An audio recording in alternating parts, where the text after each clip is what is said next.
Paramashivoham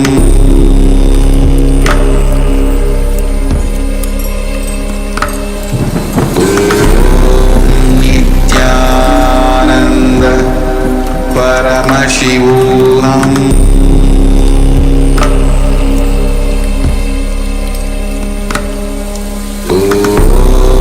Nithyananda Paramashivoham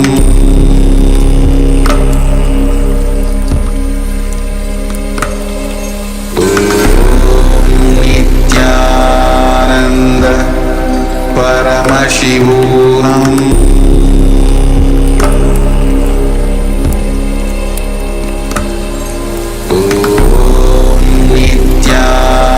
Nithyananda Paramashivoham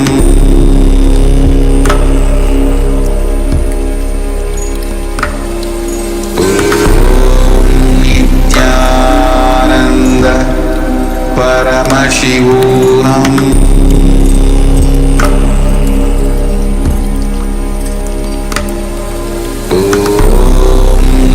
Nithyananda Paramashivoham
Yes, so now let's take a moment to listen directly from the supreme point of Hinduism on the science of seeking and Upanishads. Please be in a complete listening, and throughout the session, if any one of the participants wants anything to share towards the Acharya or any doubt, please be free to put a comment on the Zoom chat, because this entire session is going to be very intense, completely powerful, and a higher level. You'll have multiple different powerful cognitions. So please be your complete and book and pen ready as well.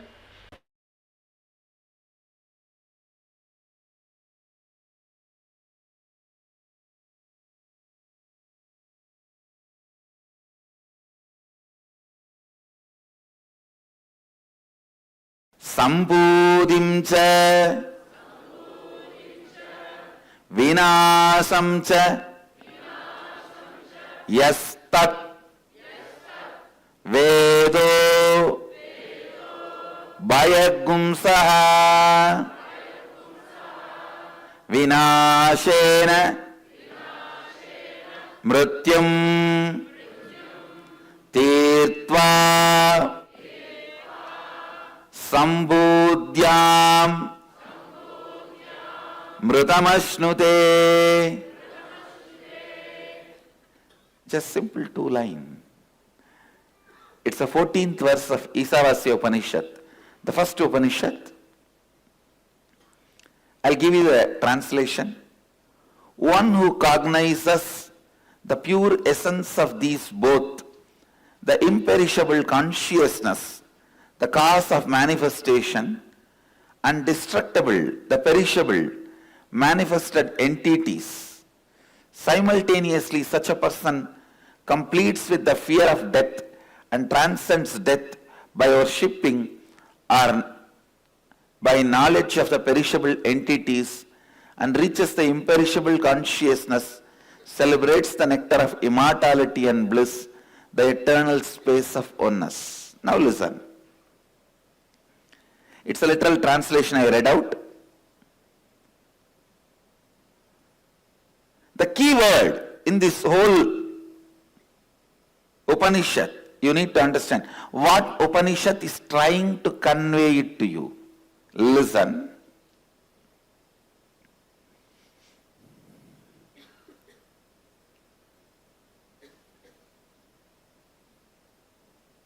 Listen intensely what Upanishads are trying to convey through this to you.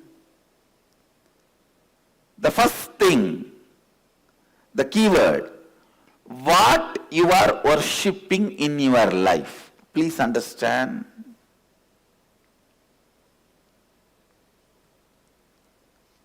Here worshipping does not just mean in front of whom you bow down, in front of what you bow down, what you think as goal of your life, what you remember again and again. Please understand. You may be bowing down in front of Shiva deity for money, then you are worshipping money. Whether it is right or wrong, don't bother now. First let us diagnose, understand what you are worshipping in your life. You may bow down in front of any god, goddess, guru, but what you think as the essence of your life, what you think as the lakshya of your life,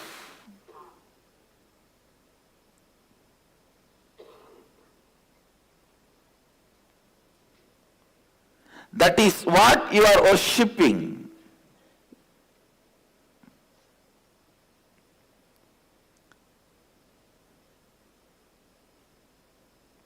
I tell you, if you do not have any goal, just living, then be informed you are worshipping confusion and darkness.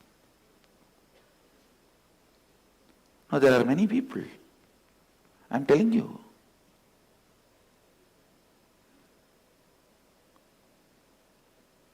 They think, let us drag on the life. At one day something will happen, everything will become all right. No. You are worshipping darkness and confusion. If you are not standing up for yourself, you are only worshipping darkness and confusion.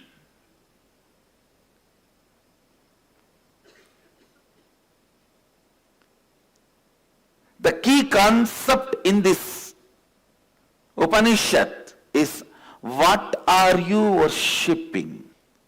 Listen.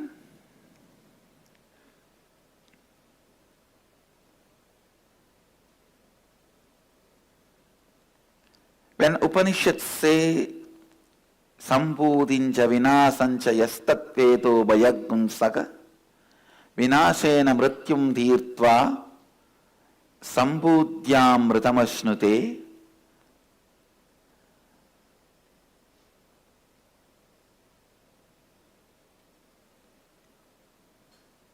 What you think as your goal, what you think as the essence of your life, what you think towards which you are moving,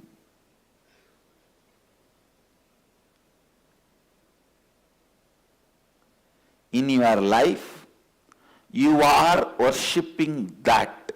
Remember, listen, understand. You are worshipping that.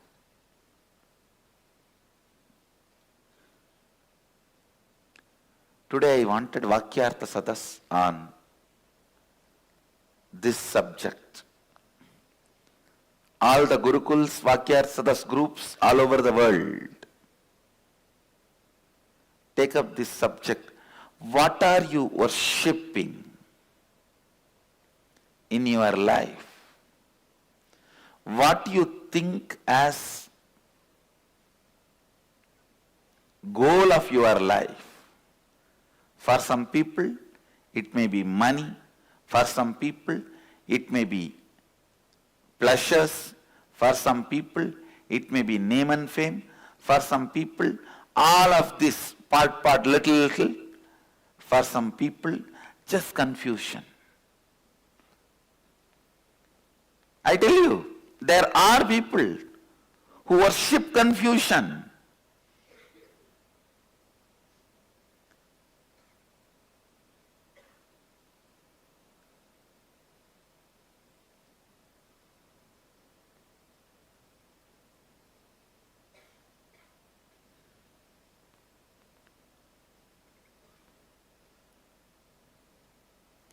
How you bring any problem, I'll find solution. I have some people, you bring any solution, they will find a problem for it. No, I have some people.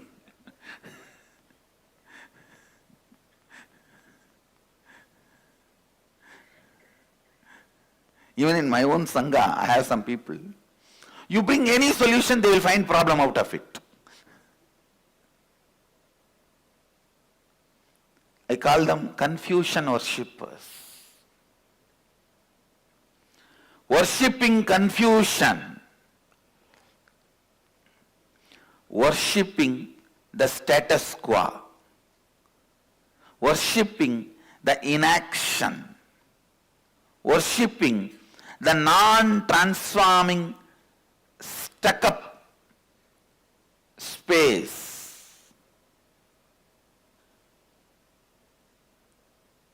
Understand? Stuck up, just stuck, without moving in the life in any direction, is hell. That is hell.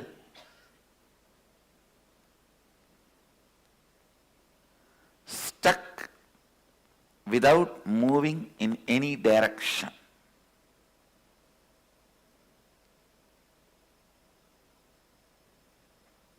Confusion worshipping.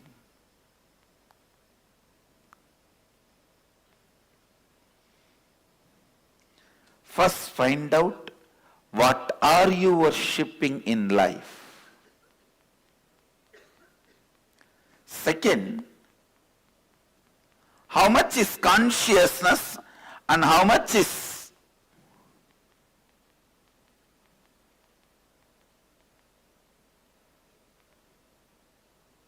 materialistic,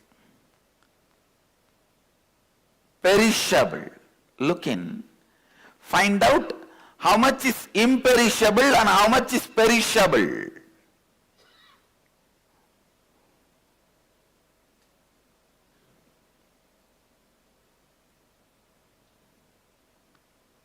What is imperishable, which you are worshipping in you? What is the perishable, which you are worshipping in you? For example, some part of you may feel, I think I should have name and fame, recognition, money, all pleasures in the life. And some part of you, yes, but all this is not going to be the end. I need to be achieving something eternal which does not move, which cannot be taken away.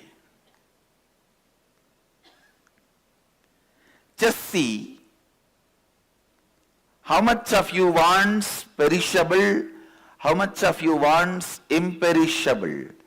Sambudhim cha vinasham cha yastatvedo bhayagumsaha vinashena mrityum tirtva sambudhyamritamashnude. Analyze, what are you thinking? What is moving you? What are you worshipping? What is in the center of your heart? Paint it. Don't try to paint Shiva. Find out why you are worshipping Shiva. That only you are really worshipping. I call it gambling bhakti. People come and tell me, Swamiji, if you do this for me, I know you are incarnation. As if I am waiting, I have to prove me to them.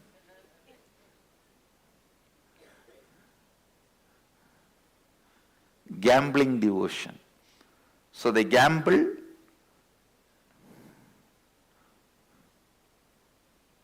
If you do this, this. If you do this, this. Swamiji, if you give me 10 crore in lottery, I will accept you are enlightened.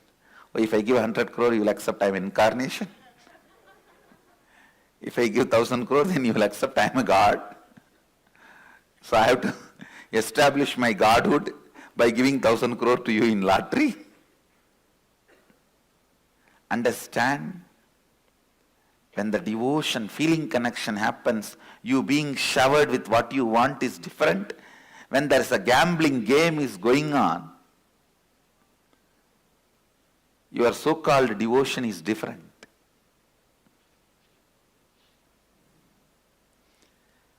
When you build your mind on perishable, your life will be logical.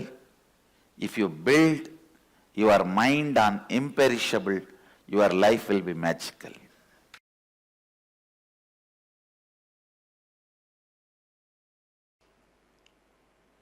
Please recite along with me. Antam tama pravishanti ye avidyamupasate tato bhuya ivate tama yavu vidyayam rataha. Those who worship avidya, ignorance, that veils the true knowledge of truth, consciousness, enter into blinding darkness characterized by the absence of perception, but into greater darkness of ignorance than that enter they who, considering themselves as scholarly and learned, are engaged in vidya, the incomplete knowledge acquired for vested interests, characterized by the impure perception of truth and consciousness. See, this verse talks about two types of people. One, who worship ignorance. Second, who worship of truth.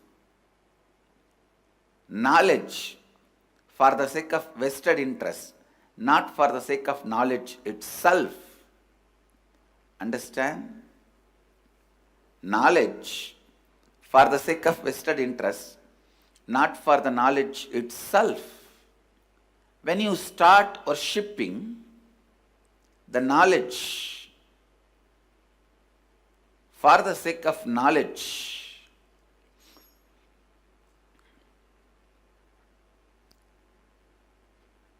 you become embodiment of vidya, knowledge. But if you are worshipping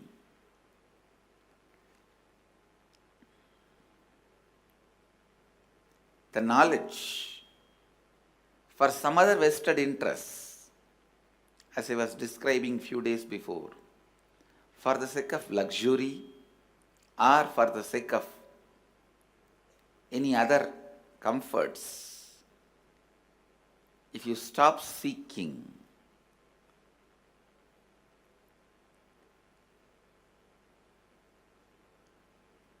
you will be suffering with the half knowledge, the incomplete knowledge, the impure perception of truth, consciousness. I am telling you, please understand, when you enter into the search of spiritual knowledge, seeking, you will have such liberating truths about freedom,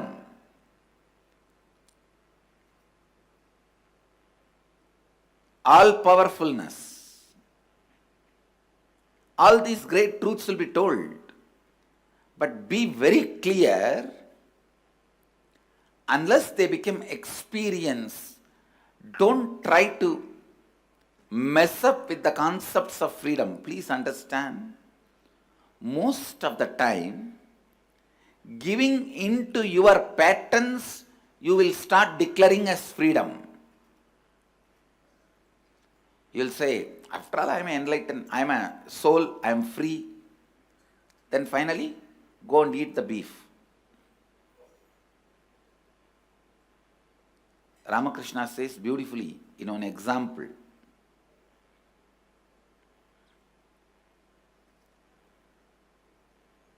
The crow may try to boast about itself, but finally end up in eating what it eats from the dustbin, dirt. So understand, most of the time, these so-called knowledgeable people also, with the incomplete knowledge, they give in to their patterns and declare they are free. Please listen. I'll give you a more clear example. Without becoming Paramahamsa, try to live like a Paramahamsa. Really, without getting to the space of non-attachment, trying to live as if unattached. Listen. This is the most dangerous game people will play. But of course, nobody else need to punish them. They themselves will be punishing themselves. They will be punishing themselves. Giving into your patterns cannot be freedom. Here, what Upanishads are trying to tell, I'll expand. Listen, step by step, these incomplete knowledge people with incomplete knowledge, before even achieving enlightenment, due to their vested interests, because of their impure perception of truth and consciousness, even though they claim they are unattached, wise, they get completely distracted and destroyed with the incomplete knowledge. Actually, Upanishads are trying to very boldly describe the obstacles you will face in the initial level seeker and advanced level seeker. For an initial level seeker, the biggest problem is boredom, due to which you don't break whenever you hit the black. You just develop a don't care attitude towards your ignorance. Enlightenment comes as experience, not out of being expertised. It is not from expertise, it's from experience.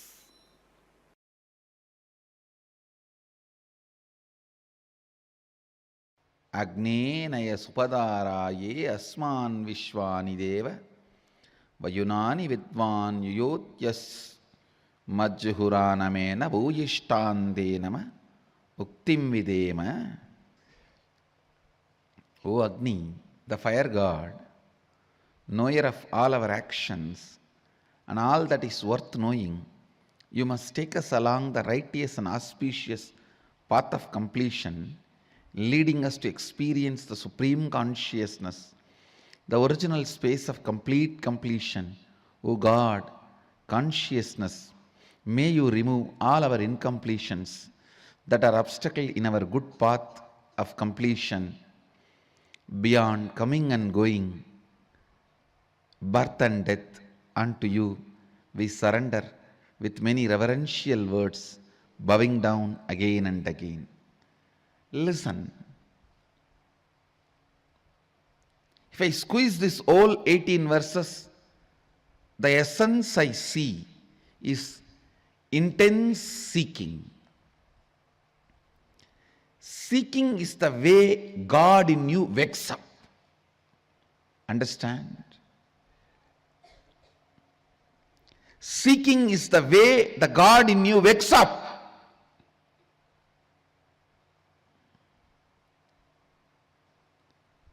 In the early morning, sometimes you will feel, you yourself will remember that you are dreaming. That is the way you wake up. How many of you have experienced the state what I am describing? Same way, listen. Seeking is the way you wake up to your reality. Don't fall asleep. Turn and sleep when the seeking has awakened in you. Understand? After remembering you are dreaming, if you just pull your blanket and turn and sleep, how stupid you are. Same way, after just having seeking, after smelling seeking in your life, after tasting seeking in your life, if you just turn and lose that intensity and seeking, that is the most stupid thing can happen to you in your life. Anything can be lost, not seeking. Anything can be lost, you can get it back. Money, stupid. You can get it in 24 hours. Health, you can get it within next few weeks, even if you lose it. Character, there is nothing called character. It is just your understanding, ideas. If you alter it, you will get it immediately back. Anything can be lost, you can get it back.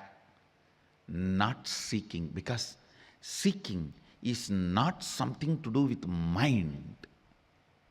It is something to do with your very consciousness. Seeking is the love letter from your beloved who is living in your heart forever.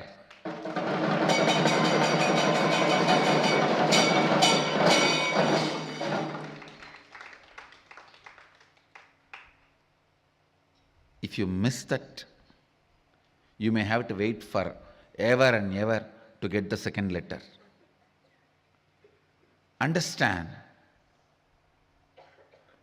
it's a message from your beloved who is residing in your heart forever. Anything can be lost, not seeking.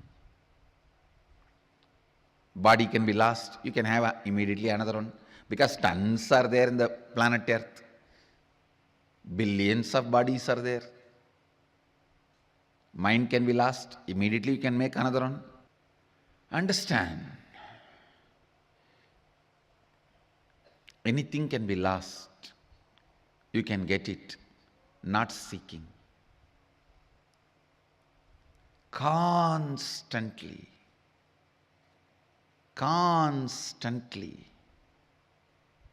keeping your inner quest alive, keeping the basic questions alive till they become experiential answers, not intellectual, experiential answers. What am I doing? Every day, what am I doing? What I am doing, is it exactly moving me, pushing me towards where I am supposed to reach? What am I doing? Where am I going? What am I doing? Where am I heading? Understand? Even in the Sangha, only if you are clear about what am I doing, where am I heading, you will be able to function. The system is such, I have evolved such a balanced system. I have kept lots of check and balances. Unconsciously, you can never win over the Sangha. You can never become a Mahant, Sri Mahant, or head of the Sangha by your so-called social, political efficiency unconsciously. You just remain in unconscious, but just because of your socio-political strength, power, you can become head of the Sangha will never happen here. I have made enough of check and balances. Constantly you have to remember, what am I doing? Is this helping me to head? Where am I supposed to reach? Only with the seeking, if you function, you will be fueled from right source. Understand? Your fear should not fuel you. Your greed should not fuel you. You should not work out of your fear and greed. That does not mean you will not work. There are many stupid fellows. I should not work out of fear and greed, so I don't work. Understand? Drop the fear and greed, not the work. No, there are people. I should not work out of fear and greed, so I don't want to work. Hey, drop the fear and greed, not the work. You should not work out of fear and greed. Seeking should be the energy source. Seeking should be the energy source. Seeking should be the energy source. Actually, if you make the seeking as the energy source from morning till night for your thinking and planning, even in the night you won't fall asleep. You will only fall in the space of Turiya and wake up. You will only fall in the space of Turiya and wake up. Understand the essence of whole Isavasya Upanishad. The lesson you need to learn from the Isavasya Upanishad is intense seeking. Intense seeking.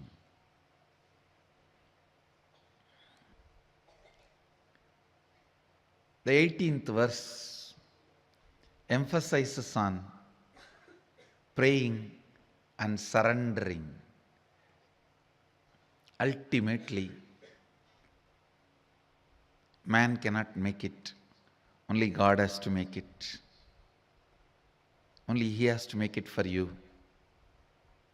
So that is why, O God, consciousness, may you remove all our incompletions that are obstacles on our good path of completion beyond coming and going, birth and death. Unto you we surrender with many reverential words, bowing down again and again. Bowing down again and again. Agnenaya Subhataraye Asman Vishwani Deva Vayanani Vidwan Yoyotyasmajjuhuranamena Bhuyishtam Dama Bhuyishtam Denama Uktim Videma. The surrender, the devotion. Actually,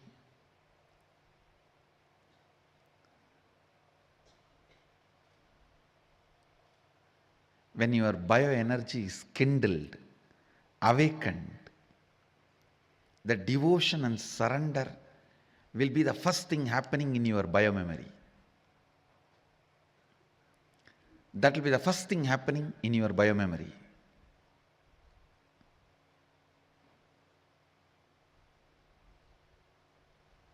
Your whole body and mind will start tasting devotion and surrender. Agnenaya subhadaraye asman vishwani deva vayunani vidvan yotyasmajjuhuranamena bhuyishtam denama vuktim videma. Every time when I chant this verse, throat feels so sweet. Because the way it is described, we surrender with many reverential words, bowing down again and again. Bhuyishtam denama bhuktim videma pranamami muhurmuhu, means bowing down again and again. When the gratitude overflows, that's the only thing you know to do. Nothing else can be done. You don't know what to do. Pranamami muhurmuhu, bow down again and again. When your bioenergy, God particle, Kundalini Shakti is awakened, you will feel tremendous seeking in your biomemory. Suddenly you will see the cognitions you built about you, everything is collapsing like a Hindi movie climax. How in the Hollywood, Bollywood movie climaxes, always they have to collapse at least 2-3 buildings. Only then climax will happen. How those buildings collapses. You will see your cognitions collapse.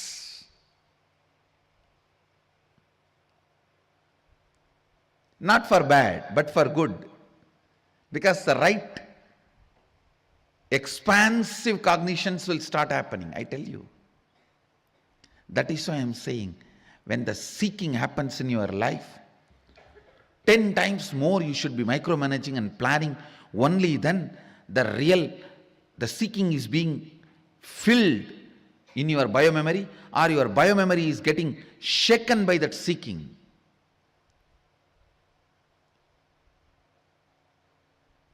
Normally you are managing one shop. If a seeking awakens in you, you should be able to manage 10 shops.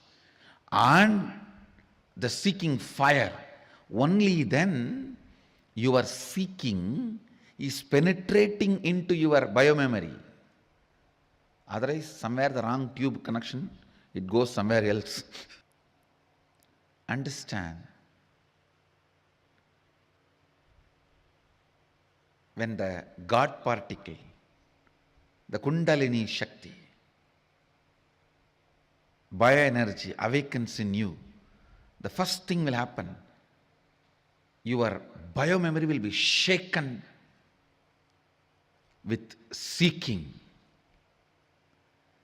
Everything, the old cognition will start shaking, shivering. Like Bollywood movie climax, how the buildings collapse, cars explode, your old cognitions will explode, collapse, and the new will start happening. new cannot be exploded or collapsed because it will be stone. The first thing will happen in your biomemory is seeking, exploding. In your muscle memory, so much of energy will happen. Suddenly you will see the tiredness disappears. So much energy to live your day-to-day life. So much joy to live your day-to-day life. This Nithyanandoham experiences. Still every day in the Facebook, oh God, I'm so happy I've done it.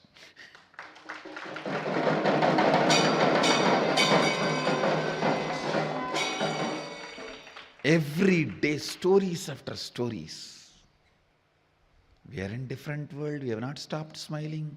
We have not shut our mouth. We don't know where we are. One kid completely got healed from autism. Some 5 scale, something they were saying. And now nothing is there. Everything is clean. In Canada.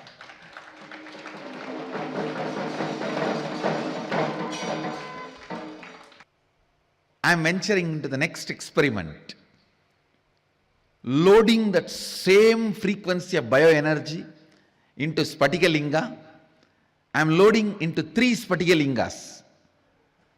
And the process is successful.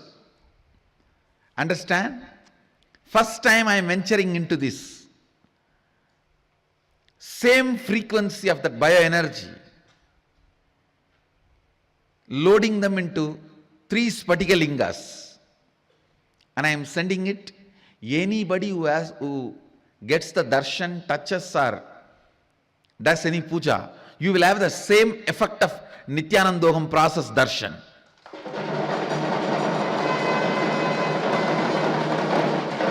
You are going to have the same glimpse of Nithyanandoham darshan. Same, it will be literally like having Nithyanandoham bioenergy process or Nithyanandoham darshan. It will create the same effect on you. I am sending 1 linga to Tamil Nadu, 1 all over India other than Tamil Nadu, 1 to the international countries. You guys can take it and do yatra, and people will have the same experience. Same experience, literally the Nithyanandoham experience. Plan to receive it, welcome it. The devotion, surrender, expressed in this verse can be a powerful source of energy for you, even by contemplating on it. Even by contemplating on it. Essence of this whole Upanishad is seeking the basic truths. Who am I? Who am I? What am I? Who am I? What am I? Who am I? What am I? Where am I heading? What I am doing? How is life happening? Keeping these basic questions alive. Now, aligning your every breath to these basic questions. Integrating your every breath to these basic questions. Integrating you to these basic questions is seeking. Integrating you to the answers to these questions you received from the Master is living enlightenment. Integrating you to these questions is seeking. integrating the understanding. Master is the source of questions and the answers.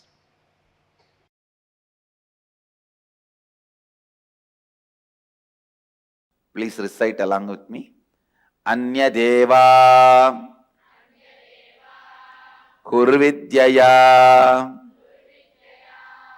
anyada kuravidyaya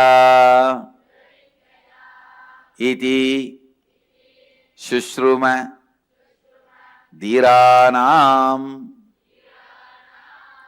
enastat vichachakshire. Yes. The translation.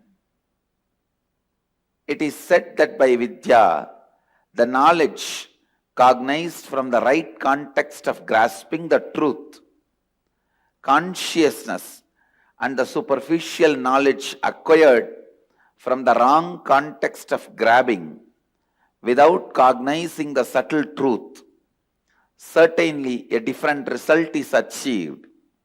Similarly, it is said that by avidya, the authentic actions and the ignorant actions, a very different result is achieved.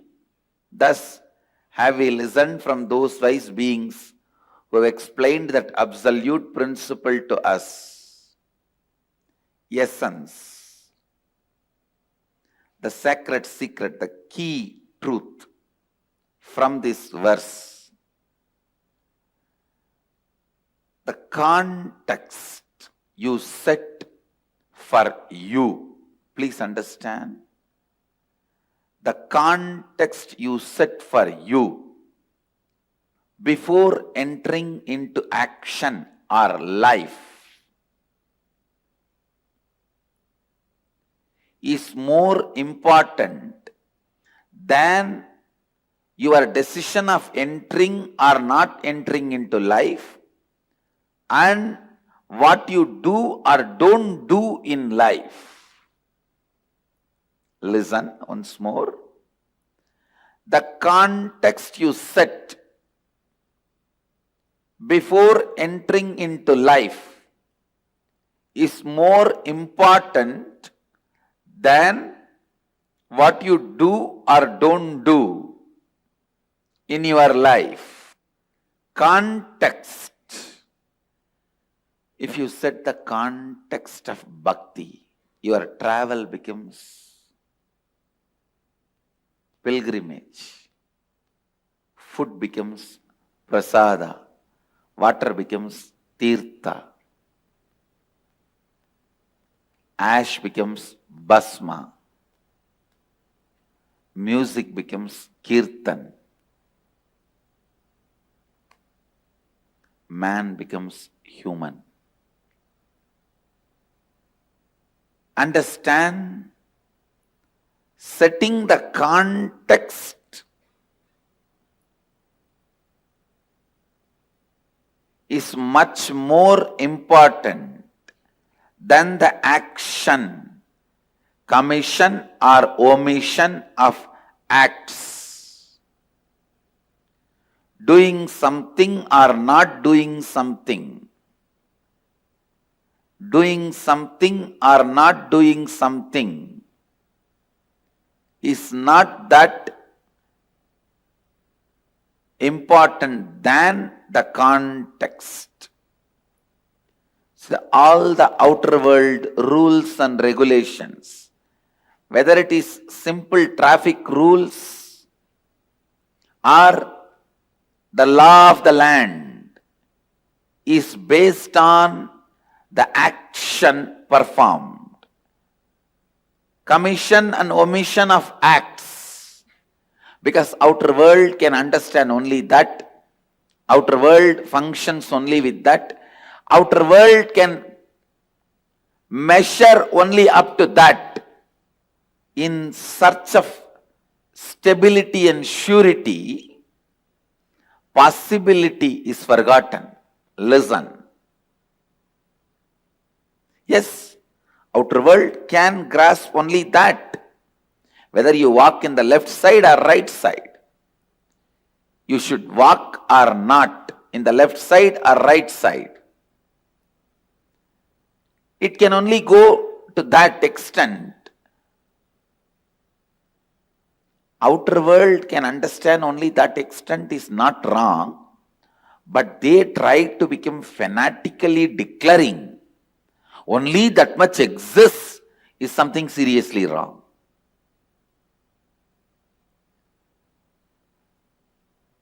The outer world, materialistic beings,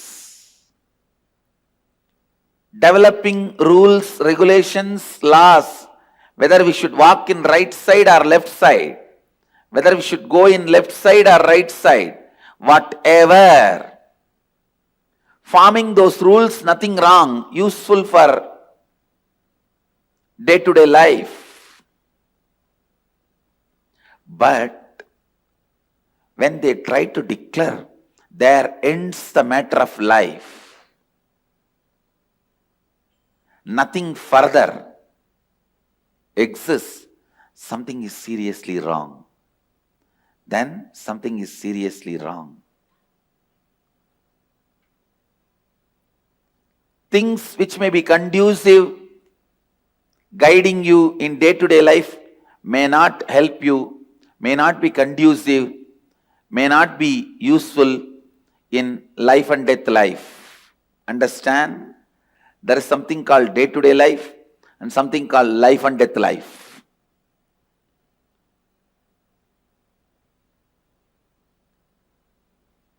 Which is conducive for your day-to-day life. Park in this spot, drive in this direction, walk in this place.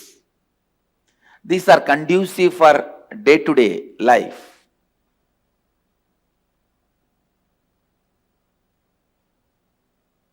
When these people who form the day-to-day life's laws, rules, try to dictate the larger truths or interfere in the field of larger truths, there starts confusion.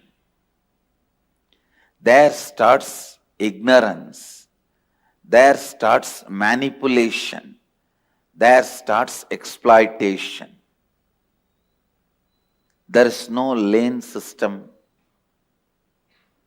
among the planets. There is no lane system in life and death, traffic. Understand,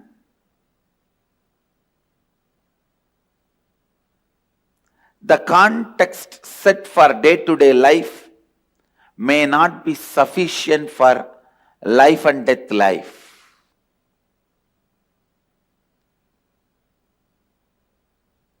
When you are entering into the street, you need to know traffic rules. When you are entering into life, you need to know the laws of life, the truths of living enlightenment. Setting the context before you enter into life.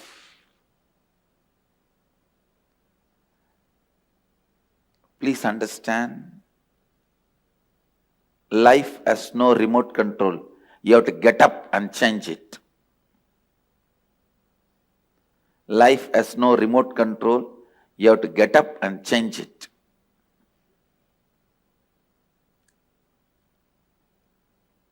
Setting the right context before you enter into the life.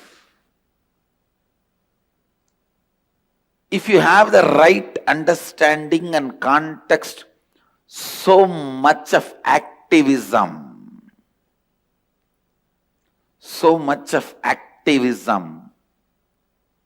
will be there in you. Please understand, being alive, active, intensely active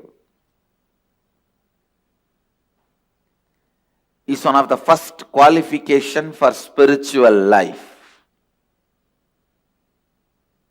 Yesterday, one of my Mahant, I asked him few questions about this vision department, which is relaying my satsangs every day. Actually, they dig almost how Vishnu digged at the feet of Shiva. They dig a huge pit in front of me to fix this.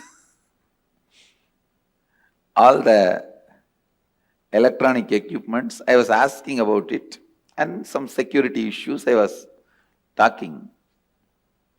For that he replied, after all, I want enlightenment, why don't you give that and leave me? The wrong concept of enlightenment. Understand? Many times you guys think enlightenment is like a puri, bonda, bhaji, vada or pizza, sundal available in the street. I'll have to just deliver it to you and you can grab that and run away to one corner of your room and eat it secretly without anybody's knowledge. No. Have the right context, intense energy and activism. Understand? Intense energy and activism. It is activism. There starts the first step, enlightenment. Intensely alive, intensely active, intensely intent. Your intention should have intensity. The context set for life plays a very important role than commission and omission of acts. Because I have seen some of the richest people in the world, but having so much of anger and irritation about the society which demands them to make more money, which respects them only based on their net worth.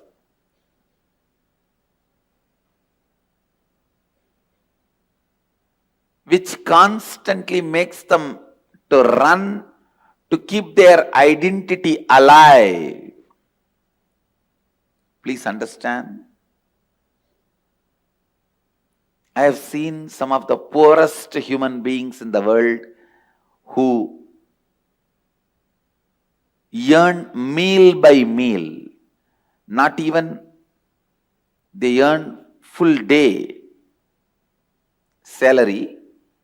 Morning if they work, they get their meal. Evening if they work, they get their meal. If they are not able to work, they don't get anything. I have seen that kind of people. And I have seen some of the richest people. There are some people who spend what they spend for their one day can be an asset for some of the poorest people for their whole life. I have seen both ends, both extreme people. Some of these richest people, even though they are generating wealth more and more and more, they have so much of anger towards the mechanism which is pushing them to earn more and more. I won't call them rich people. I won't call them wealthy people. I'll call them who are caught in that vicious circle accidentally. Who is wealthy? Who is rich? I am defining. Please listen. Who can eat when he is hungry? Who can drink when he is thirsty? Who can sleep when he is tired? Who is alive and active when he wakes up? Please understand. Who can eat when he is hungry? Not the fellow who has to eat whenever friends gather, family gathers, or whenever you need to eat for the courtesy's sake, you need to drink for the courtesy's sake. No. I won't call him rich. Who can eat when he is hungry, drink when he is thirsty, sleep when he is tired, be active when he is fresh. Who has straightforward, simple, realistic life, living with reality. Neither the ambitions, whims and fancies are required to fuel him, inspire him, excite him, nor the delusory, fear, imaginary, illusory greed can drive him crazy. Understand? Wealthy man is one who is healthy within. Healthy within is wealthy. Who has the right context for life, right context for what he is doing. Anybody who feels he is completed whatever he wants to do, he is complete within himself. He is fulfilled within himself. Feels he is living long. Person who feels incomplete always feels death comes much earlier. Death has come untimely. Please understand, there is no such thing as untimely. Death can never come in untime. He comes in time. He doesn't know something called untime. He always comes in time. When you have the context of being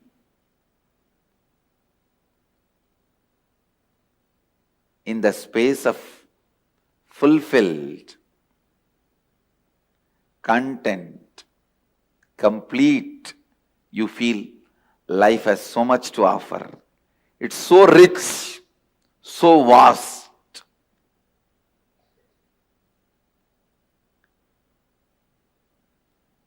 The person who feels life has so much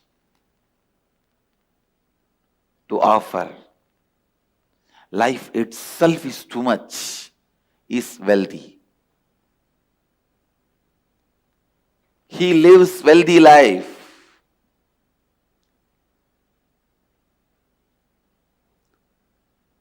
Once you feel complete, you will feel like overflowing with life, sharing it with the whole world. Actually, enriching happens only after thoroughly you feel complete. You support others. You enrich others. You enrich everyone's life only when you feel fulfilled, completely complete. Setting the context of completion brings activism in your life, that activism is the first step for living Advaita. Again, I am going to repeat the same truth, maybe 11,248th time. Bring completion to yourself before entering into anything. Bring completion into yourself before entering into anything. There is no hurry in life for you to jump into something without having completion and destroy it. Bring completion into your life. Purnatva. Bring Purnatva into your life. Only when you enter into the space of Purnatva, you experience the love current of Mahadeva. Only then you experience love current of Mahadeva. Understand? The love current of Mahadeva is one of the most important, most powerful, most important and most powerful, brilliant, intelligent, energetic, efficient, alive, ultimate.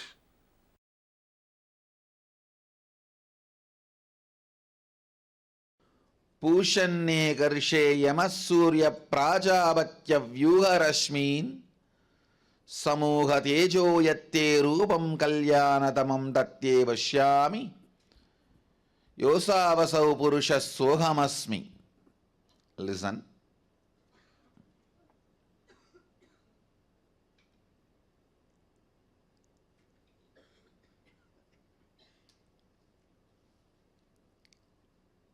I'll try to explain the science of prayer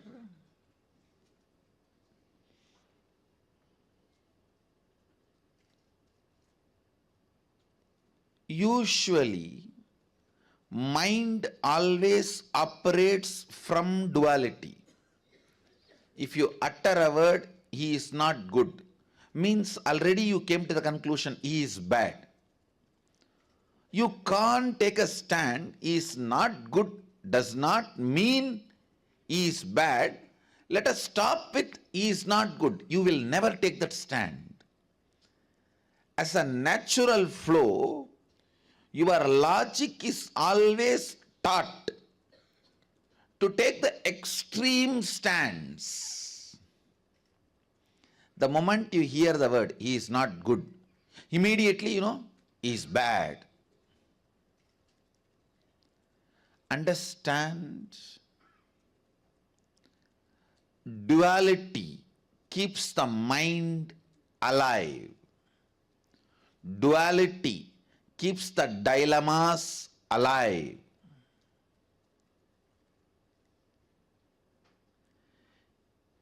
Your mind is so brilliant, it can even use religion to keep itself alive.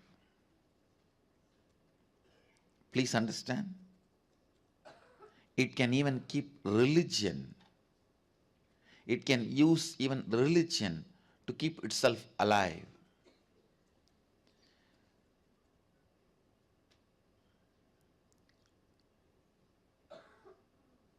Prayer is one of the most misunderstood, abused concepts.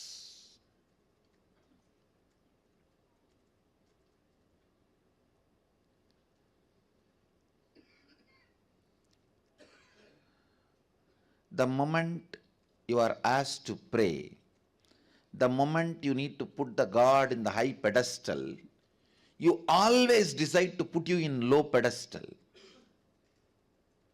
And in some stupid traditions, it is even celebrated as humbleness. No!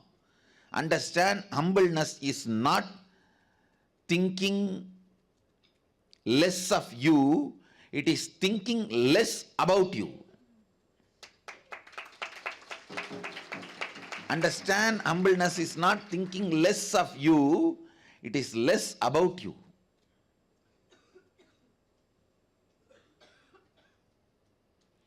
Humbleness is not the image you have about yourself. It has nothing to do with the image you have about yourself. It has something to do with how many times you remember yourself. Stupid, one of the most stupid mistake humanity has committed, putting yourself down and thinking only then you can put your God up. No, understand? Putting your God up does not really requires putting yourself down. Putting yourself down does not necessarily make you to put your God up. This is one of the very important truth you need to know. Please understand. I feel so blessed. The Vedic tradition, the Hindu tradition,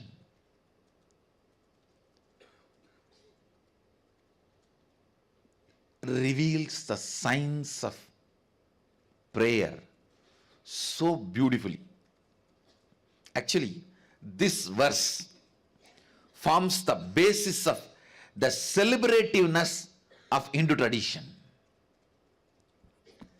This forms the basis of the celebrativeness of the Hindu tradition. Even while you pray, you don't need to put yourself down or have a low self inner image. You don't need to become a sinner to make God saint. God can be saint. You can continue to pray to him. That does not require you should put yourself as sinner.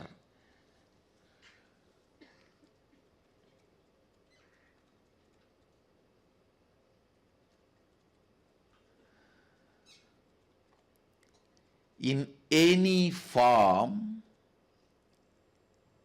consciously engaged powerlessness will only lead to bondage.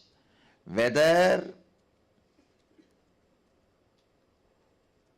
during the period of your study or during the period of assimilation and cognition of the truths about your life, or during the periods you practice your profession, or during the periods you build your relationships, career, every part of life, or during the period you pray or you meditate, every part of life, entertained powerlessness only will bring tremendous bondage to you, suffering to you. Understand, even in front of God, you don't need to feel powerless to pray to him, to ask him. What a mature tradition.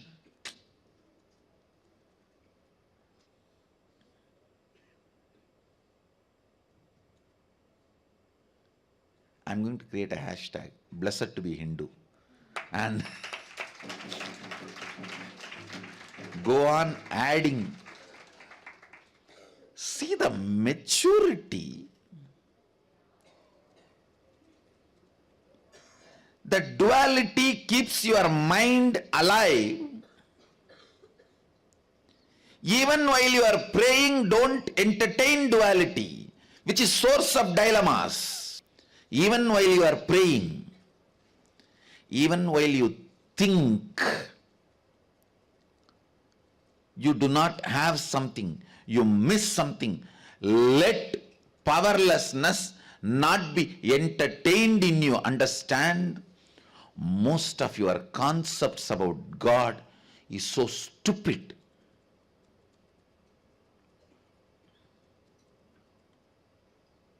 It affects the concepts you carry about you. Understand, if you have no business with God and you have a stupid concept, it's okay. But when you are doing business with Him and you have a stupid concept about Him, is something seriously wrong.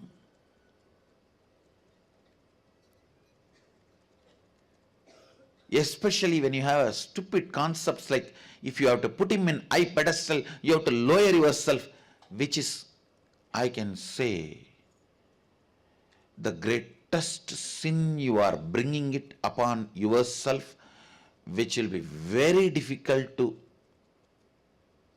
complete or get out or liberate yourself. Understand? Even when you pray, even when you have not experienced oneness, even when you have not understood experientially your oneness, you are one. Sohamasmi. I think this should be the word written in all temples. This verse should be written in all temples in golden letters, at least in all our temples, all our devotees' puja room. Because this gives you the right context and concept about God. Even while you are praying, putting Him in the high pedestal does not require putting you in lower pedestal. This duality, entertained duality, will make you so powerless, you will never be able to get out of it, because you will always feel the guilt. If you become powerful and raise, you will feel you are doing something against God, which is not true. The duality of the logic or inefficiency of the language. See, the language always will have the inefficiency and restrictions of the originators of the language. Blessed to know Sanskrit. One more hashtag. No, really, because that's a language where originators does not have any restriction in their inner space. So just like the vastness of the inner space of the originators, the language is also so vast.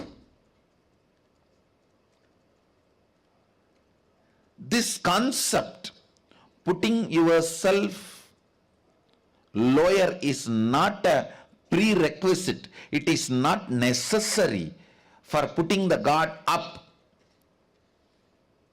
I don't know whether any other language even have the capacity to express this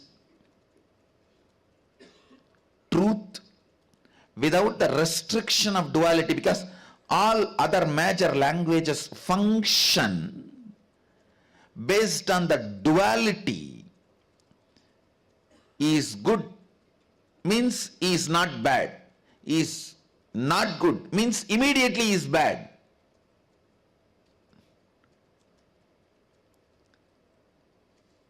The language which functions based on duality cannot always reveal the truths because it has its own restrictions.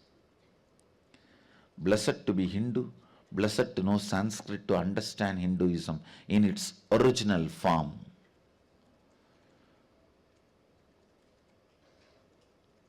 No, most of you are committing one of the worst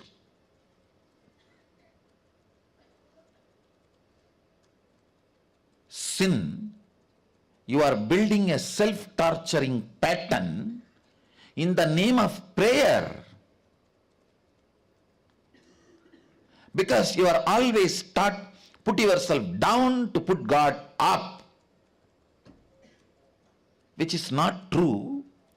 And once you learn this pattern of belief of if you have to put God up, you have to put yourself down, one of the worst thing happens is you never come up. Even by mistake, once in a while you feel good about yourself, you feel something is wrong. You get into the guilt. Oh, I'm feeling so good about me. Am I putting God down? Because I'm all the time supposed to be shivering inside, praying, oh God, oh God, oh God, oh God.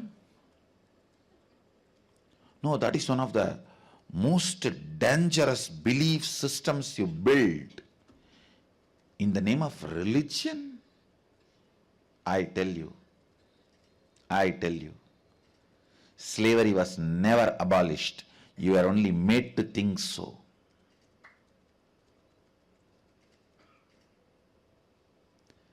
The reins have gone from one hand to different hand. The different hand is brilliant enough to make you believe slavery has been abolished.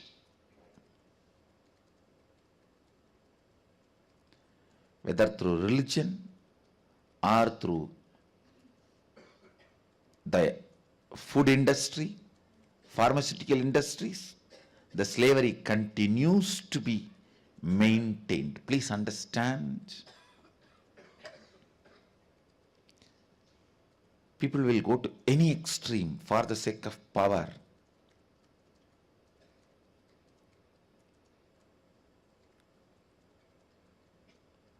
I understood this truth when I read about different revelations by the insiders of the corporate companies and big money wallas.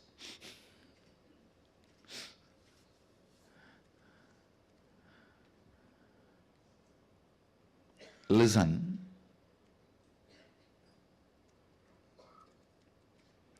Sometimes religion is also used as a controlling mechanism. Don't get caught in that net.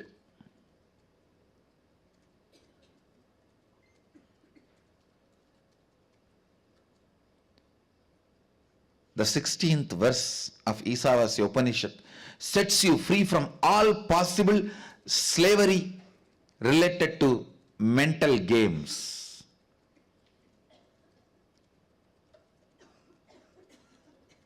There are many traditions where lowering yourself more and more is appreciated, respected, worshipped. The more lower inner image you build, more you are respected, worshipped, recognized. If that is what you want, get a pig or buffalo and put it on the throne and do worship. It has lowest inner image. Because without any shyness, it can go and put its mouth on anything. It is such a stupid concept. Such stupid concept. Please understand.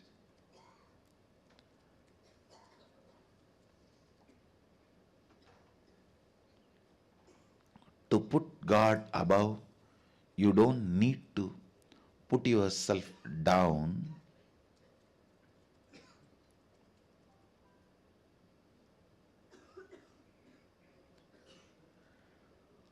Because prayer itself is a technique to break this non-duality. It is to break this non-dual perception. It is to break this non-dual existence.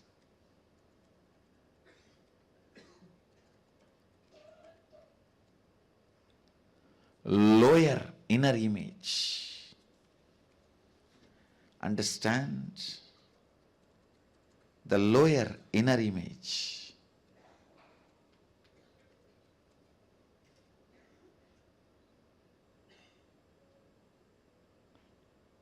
lower inner image is the worst sin. If you are consciously asked to build that, it is like you build your own cage where you will be locked. Can there be more stupidity than this?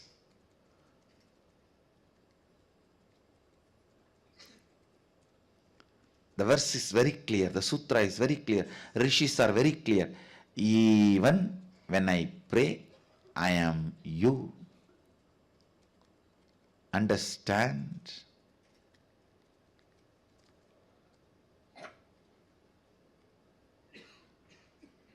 Even when I pray, I am you.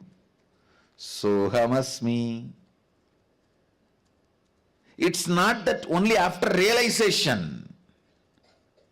Even while I have not realized my oneness with you, even though I am a devotee praying to you, I know the truth, I am one with you. I tell you, in all our temples, in our tradition, this verse should be written in golden verse wherever you pray, and prayer should be taught based on this verse.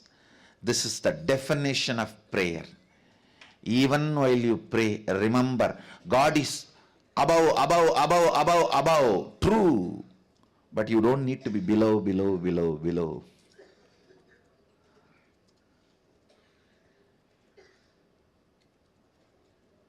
You don't need to be below for the God to be above.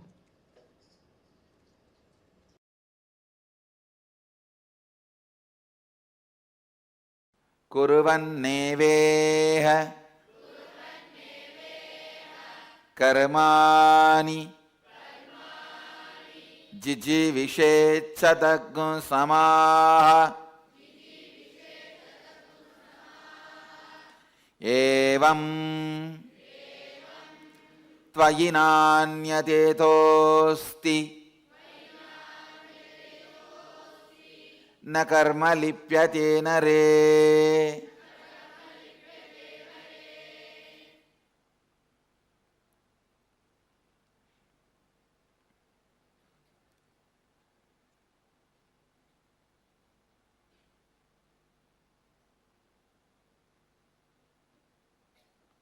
Listen. Chant once more. Kurvanneveha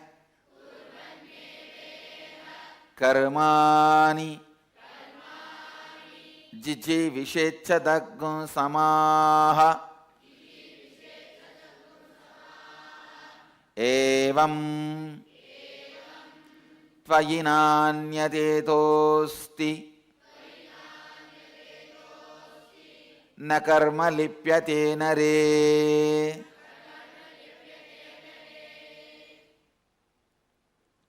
Listen to the translation. One should desire to live in this world for hundreds of years, all the while doing his deeds dispassionately as sanctioned by the scriptures,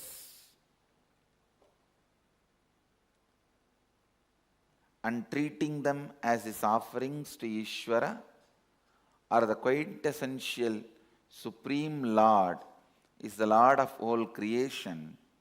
In this way, the deeds done by you, the man shall not cling to you. The deeds done by you shall not cling to you. The deeds will not cause their good or bad effects upon the doer of those deeds, simply because they are being done with the doer mentally convinced that he has not done them. He is not intellectually and mentally committed to these deeds, or they are done without his claiming any rights over fruits of those deeds. There is no other way by which a man can free himself from the bondage created by the deeds. I'll give you the translation of some of the scholars and then give you my translation, and of course, above all, the interception from the Upanishadic rishis. Please understand. Exactly this verse means you should live. Your cognition should decide to live. Understand? One of the biggest problem all human beings have. Please listen. Whether you don't have money, enough money in your bank, or you don't have enough excitement, inspiration to run your life, whether you don't have enough money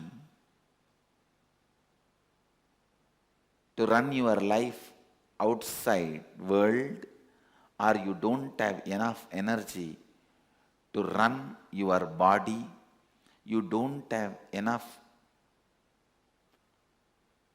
energy to run your mind, whatever you don't have, please be very clear. It is side effect of some of your decisions not to live. Always support life. You decide at some points better not to live.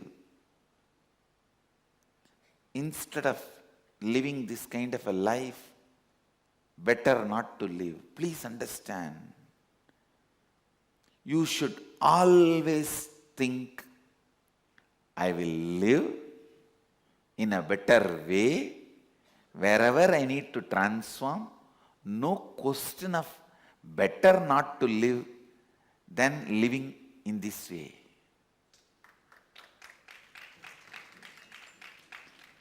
Whether your body does not have energy to get up, or your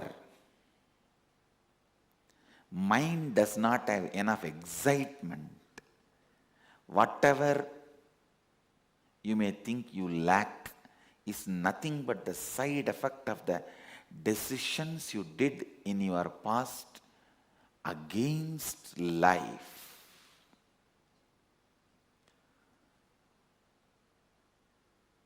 So, through this verse, Upanishad declares always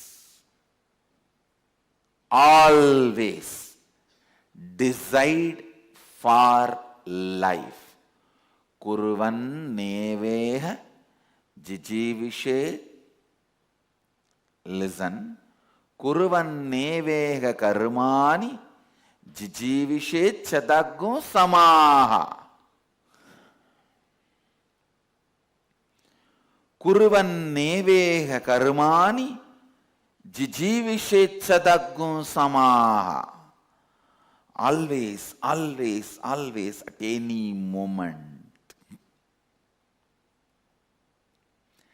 decide for life. Your decision against life is SDHT, self-doubt, self-hatred, self-denial. All your tiredness, physical tiredness, mental boredom. Actually, physically when you feel bored, that comes as tiredness. Mentally when you feel tired, that comes as boredom. And all pain is a suppressed anger. Understand? Whenever you become angry, you become violent and decide against life. Whenever you choose for life, your anger melts down into love and compassion. Any decision, please understand, even people who attack you, cherish enmity towards you, never decide against their life, never decide they should die or they should suffer, always decide they should not interfere in your life. Any attempt they try to do to harass you or interfere in your life should be failed. Decide only for life. Listen, when somebody attacks you, tries to harass you, if you decide, let them be killed or destroyed, it is against life. Always decide, let them not be able to disturb me or harass me. Let them fail in their attempt to harass me or disturb me. That's enough. Let them transform not to disturb me or harass me. That is enough. That is the decision for life, I tell you. Whenever you decide for life, you become so powerful, strong. Naturally, no one will be able to harass you, disturb you, and cosmos will decide what to do with them, what to do with the people who are trying to attack you, harass you. Cosmos will decide what to do with them. God will decide what to do with them. In you, be very clear, you always decide for life. I tell you, a person who decides for life will be Tyagaraja. He will be such an amazing sacrificer out of love, without even thinking he is sacrificing.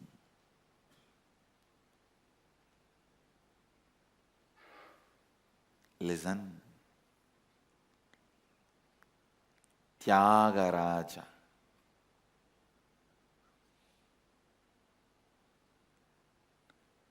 Tyagaraja. Always decide for life. There's a beautiful story of the great Rishi, Dasichi.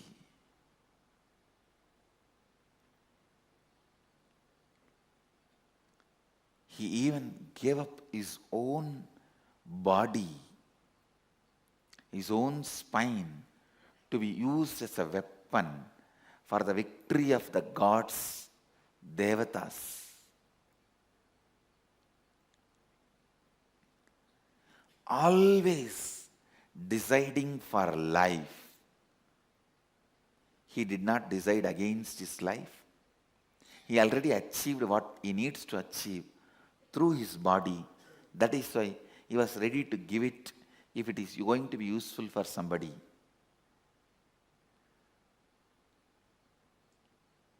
Listen. Keep this as your cognition. Kuruvan nevega karmani jijivishechadagum samaha. One should decide always for life, yours and others. And whenever you decide for life, yours and others, it will never be in conflict with each other. It will never be in conflict with each other. Understand? Yours and others always being in conflict means that is animal world. Yours and others, when it does not exist in conflict, you become human being. Yours and others, when it becomes complementing each other, you become Devata, space of Devata. So if you are living in a space where there is a conflict between yours and others' life, you are still living the animal life. The life of beast, animals. And if you are living a life where there is no conflict between yours and others, you have come to the human space. You have come to Bhuloka. If there is always a conflict between yours and others' lives, you are in Patala. If you are in the space of no conflict between you and others' life, you are in Bhuloka. When your life and others' life complement each other, you are in Devaloka. So you decide what kind of loka you want to reside. I tell you, thousands go in this Mysore road. How many decide to come and live here? It's not that we kept the doors closed and we are inviting anybody from anywhere. We only want to make sure that they don't harm the Sangha and Sangha is not harmed by them. We make sure that they are in the space of completion, that they are not in the space of competing or threatening each other. They are in the space of just non-competition, or there is no incompletion. Listen. Always decide for life. Kurvanneveha karmani jijivishechadaggun samaha. Decide to live hundreds of years. Today sit and complete all the decisions you took against life. Remember, whenever you made the decision, instead of this kind of life, better I can live, better I can go. All these decisions, thoughts, whenever you engaged, entertained, now it is time you complete with all that. If there is some complication, contradiction, decide, I will live. That is no question about it. If there is a incompletion, conflict, complication, I will complete it and make myself better. But the decision to live is unquestioned. Do not tire your decision to live. Listen. Do not weaken your decision to live. Do not abuse your decision to live. All disease is just the expression of your unconscious decisions against life. Your decision to live can change your DNA. Understand just this one verse. Completion with all your decisions against life. I guarantee in the national channel you will walk out of cancer.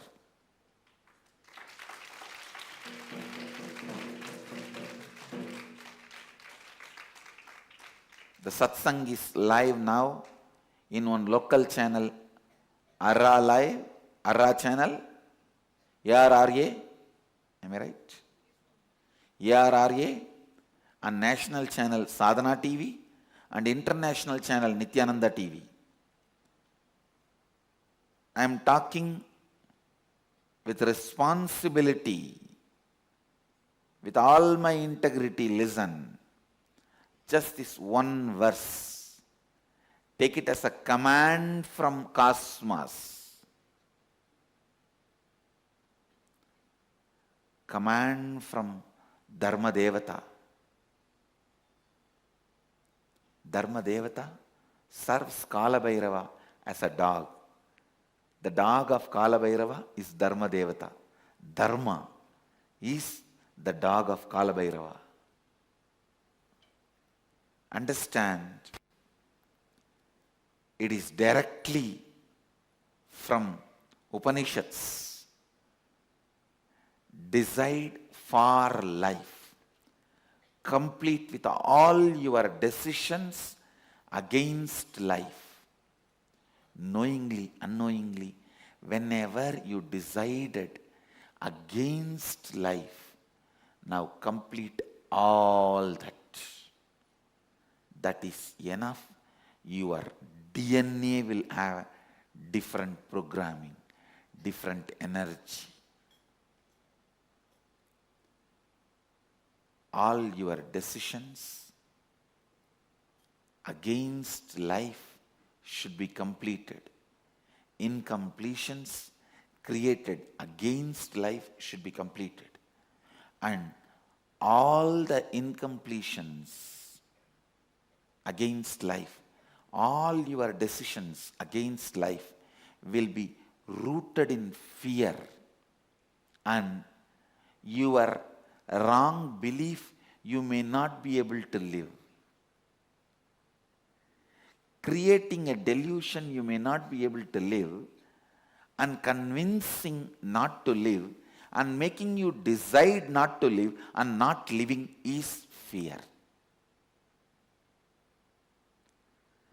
Creating the delusion you may not be able to live, and convincing you not to live, and making you decide not to live, and making you not to live is fear.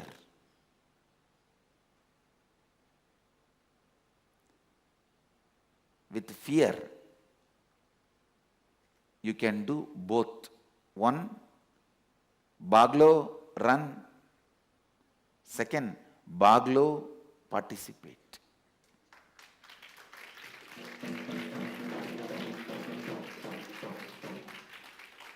Baglo or Baglo. Understand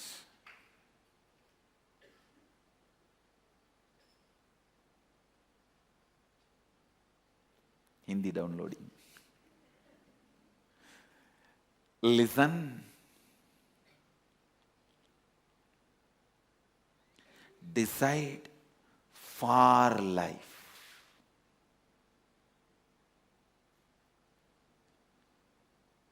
If there is a delusion, you may not be able to live.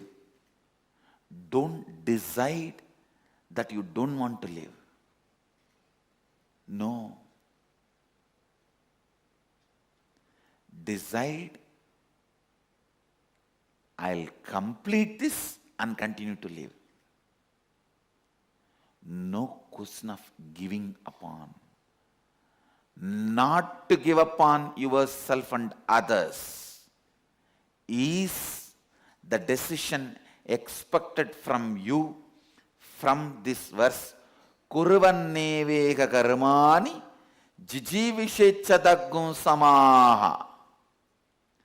This verse is a spiritual support for all the sick, weak, tired, poor people on the planet Earth.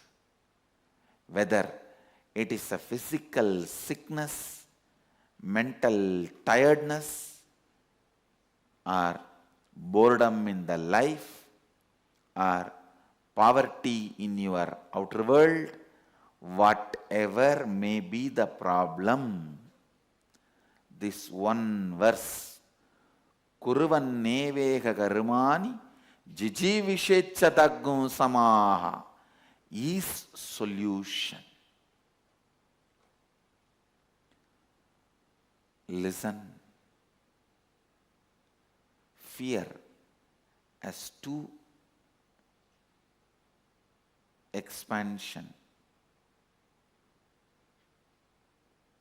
Forget everything and run, or face everything and raise.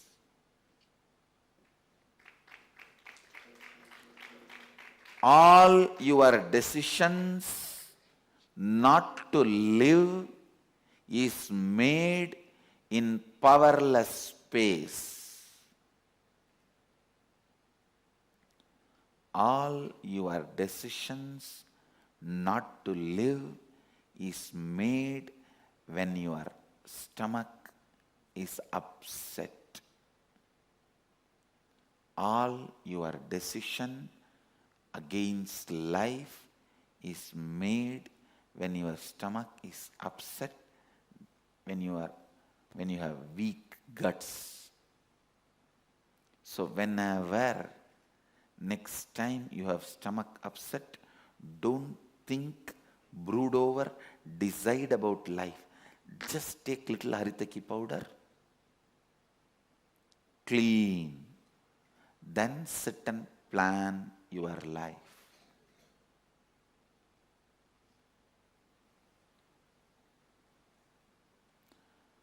Do not entertain, believe, allow. Do not entertain, believe, allow anti-life decisions in you. No situation can make you powerless and give up on yourself. Please understand. Always decide. Kuruvanne veka karmani jijivishecha samaha. Whether my boss is hitting at me, or my spouse is firing at me, or the society is suppressing me, no question of shrinking, no question of making even single decision against life. No. And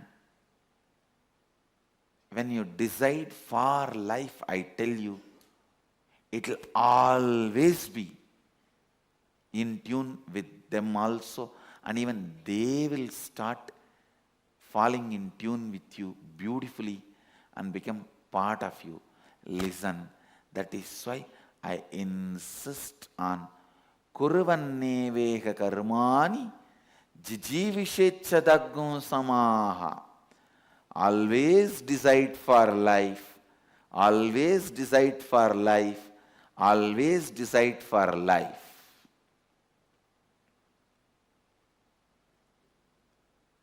Not having money in your bank account cannot make you poor. Poverty is you declaring bankruptcy voluntarily. Not having money in your bank account, but you giving upon and declaring bankruptcy is poverty. Same way, feeling tired is not giving upon life. Deciding not to get out of tiredness is giving upon life.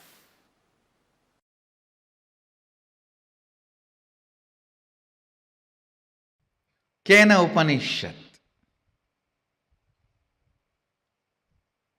Brief technical introduction. The word Kena means whom. The Upanishad appears as the 9th chapter in Talavakkara Brahmana of the Samaveda, and also known as Talavakkara Upanishad in our Jaimini Brahmana. 35 verses, and Shanti Mantra. It's one of the very important Upanishad. And as per the Muktika Upanishad, it's a second Upanishad. The whole order Upanishad is also called, known as Talavakara Upanishad. Kena means exactly, the word means whom, by whom. Kene shitam, by whom willed or directed, directing the enquiry of the truth to its very source is the seed of Kenopanishad. Please understand, this Upanishad directs your seeking to the source. I'll start with the Shanti Mantra, then I'll introduce the Upanishad. Please chant along with me. Apyayandu mamangani. Listen, the verse actually is mamangani. Padabeta is mamangani, means the way I heard from my guru is Padabeta. The Padabeta is mamangani. The ma plus not full a, half a. Mamangani. Apyayandu mamangani. Vakprana chakshuhu Shrotramado Balamindriyani cha Sarvani. Please understand, the original mantra is Sarvani, Patabeta is Sarvani. The half U is added. Sarvani.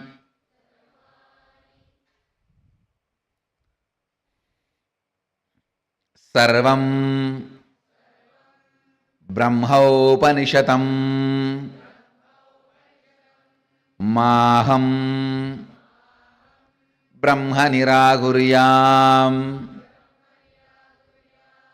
Mama Brahma Niragarot Aniraga Aniragaranama Aniragaranamastva. That is the word, that is the way the big words are taught. Aniragaranamastva Nirakaranam Me astu Tatatmani Nirate Ya Upanishatsu Dharmaste Mayi Sandhu Te Mayi Sandhu. Om Shanti Shanti Shanti. Balasans, chant the Shanti Mantra. By chanting this Shanti Mantra, formally I inaugurate Kenopanishad.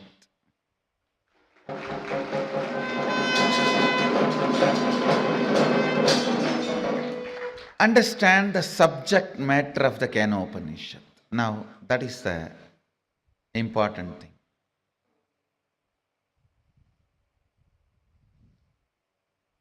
The essence of Isavasya Upanishad is seeking.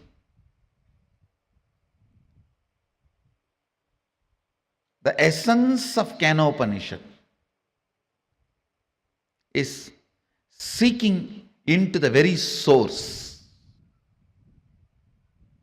Not just who am I, by whom am I? Understand? Who am I starts and ends inside your body. By whom am I starts and ends in cosmos. There is a big difference between who am I, by whom am I.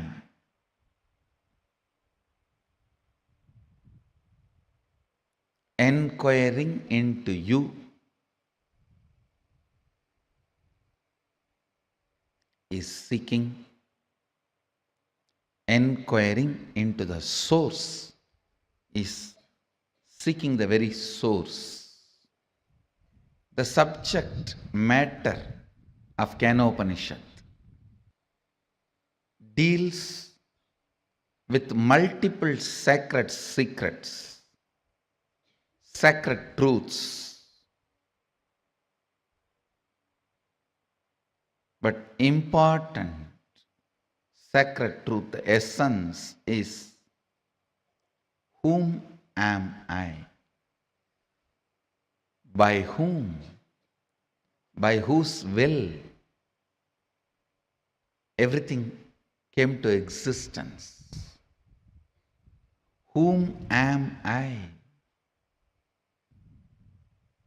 Some of the best brains produced in the planet Earth were rishis.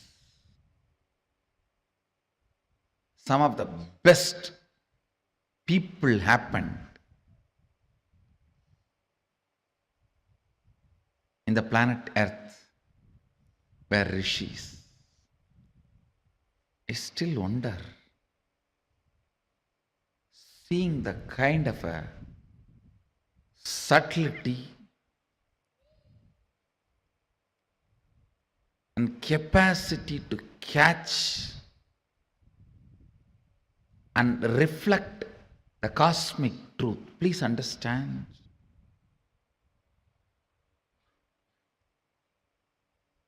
If somebody explains to you what is Shiva, all pervasive, Akhilanda Kodi Brahmanda Nayaka,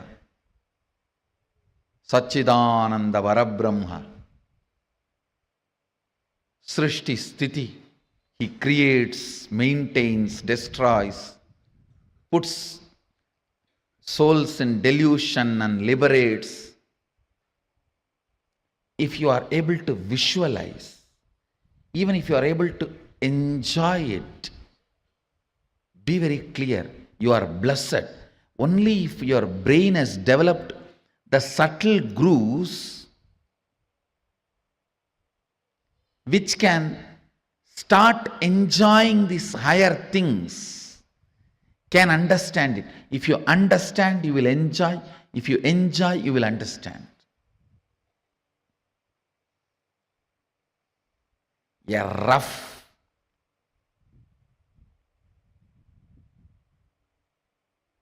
grass,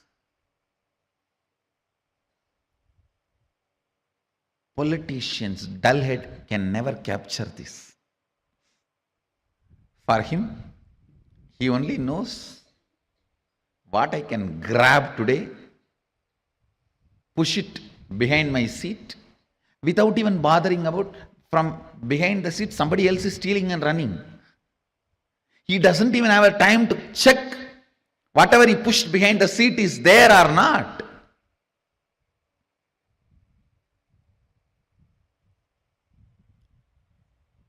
A grass, power hungry, lazy, tired, bored man can't even understand. If you explain these subtle truths, his brain cannot capture those visualizations. Because he can't capture those visualizations, he can't enjoy. When he doesn't enjoy, he can't capture. It's like a vicious circle. I tell you, even about Guru, if you are able to enjoy his quality, you will understand his qualities.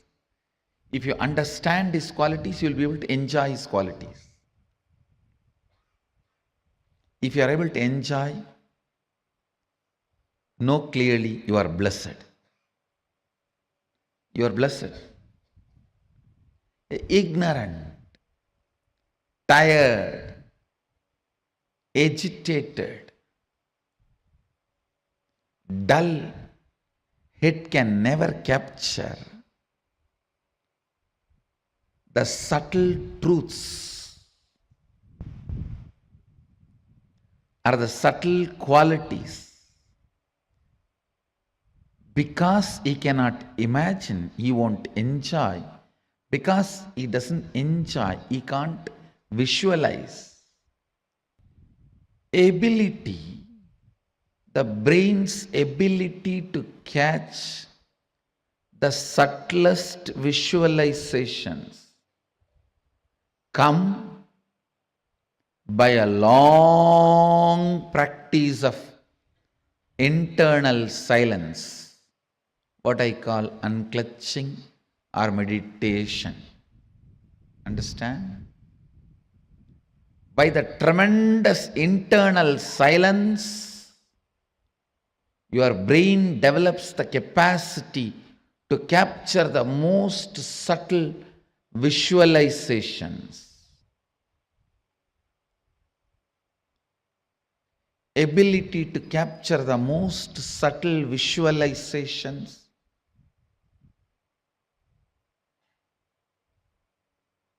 is the awakened intelligence. Whoever is able to capture subtlest truths become rishis. His brain has evolved, developed such subtle grooves. It started reflecting the cosmic truths. It started capturing the cosmic truths. It started becoming a pure, silent water pond where the moon is reflecting, as if it has come down to planet Earth. Moon is reflecting as if it has come down to planet Earth. Understand,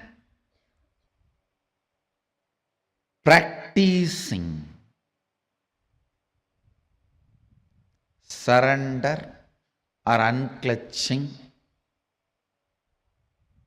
or Anandagandha Dhyana,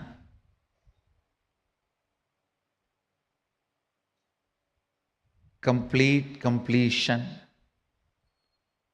All this not only brings peace into your heart, it raises the subtlety of your brain grooves and your brain's ability to capture the higher truths. Your brain's ability to capture the higher truths. Brain's ability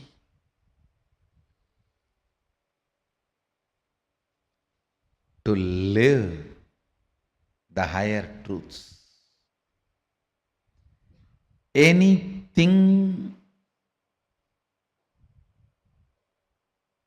your brain is able to capture, it stores as record. The most subtle one your brain captured makes itself as your cognition and life's goal. Understand? Even once, if you are able to understand, capture the word Satchitananda, Sat Chit Ananda, the existence, conscious bliss. Anything which is subtle, the most subtlest experience, imagination, visualization, your brain is able to capture, it will make that as a base for its function. I don't need to do anything other than describe how the materialization happens to my balasans, the way they are able to capture. The moment their subtle grooves in the brain captures this, that power will start manifesting in them. Why I am saying balasans? Because they are more ready to listen. Their inner space has more peace. Their brains have more subtle grooves to imbibe what I am sharing. When I explain that science, if you can visualize it, that power will start manifesting in you.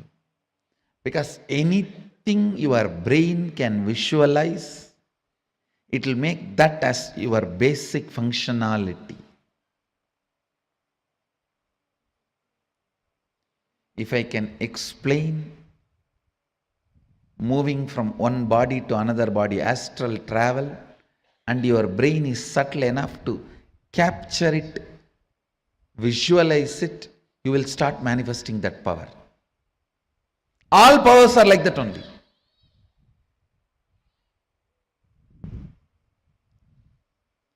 You just need the completion space and Guru who properly makes your brain grooves to catch it. I wonder the sophistication with which these Upanishadic rishis were able to reflect the whole reality. I tell you,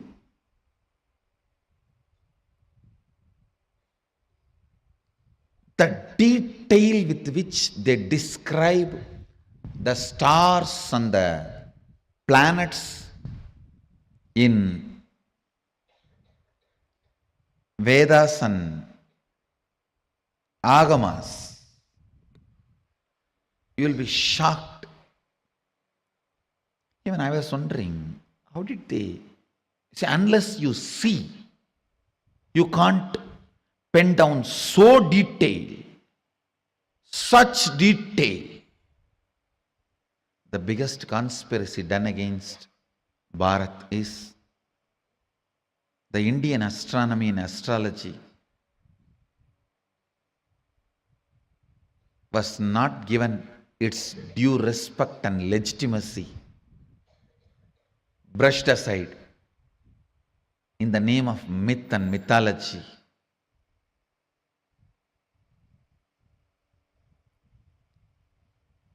If you read, you will understand. Oldest in the future, longest possible prediction can be done only by our calendar, Panjiga. Science is so perfect. I used to wonder, what was the telescopes they used? What was the satellites they used? How did they so precisely record the details? Actually, the exact method happened. I saw in the cosmic records. One rishi will sit in samadhi and reflect the whole cosmos in his inner space. The other rishi will just see his inner space, do fast forward, Just like how you handle the iPad and pen down. That's the way they have done it.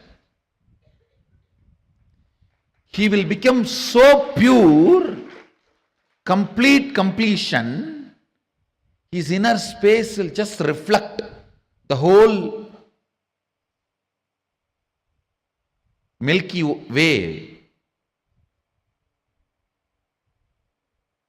the whole cosmos.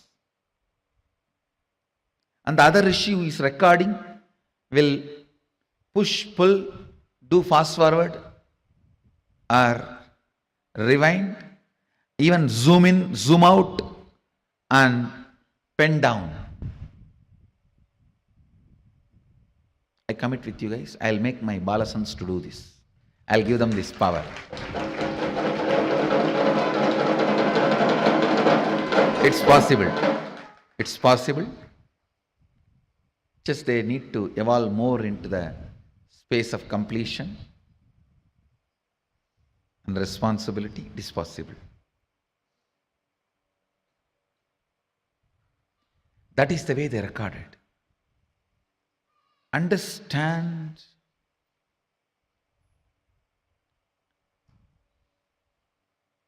more and more your inner space gets into completion. More and more you will catch the sacred secrets about the source, cosmos. This question, by whom? Keneshitam.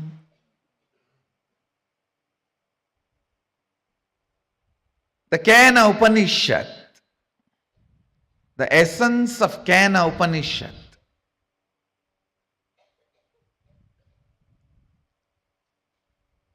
you can experience the essence if you make your inner space completely complete.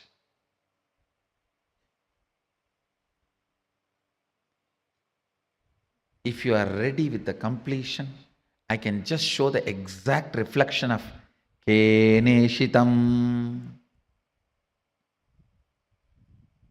By whom? In this Upanishad, Devi is the Guru. Understand? It is directly from Devi, Uma. First time the word Uma appears in this Upanishad. Devi is addressed as Uma in this Upanishad.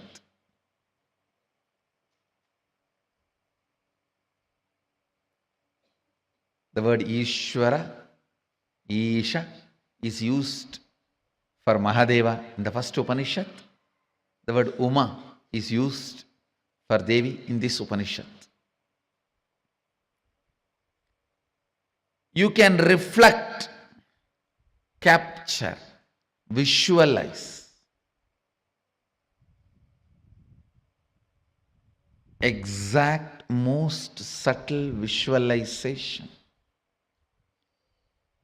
with a little completion inside. Please understand.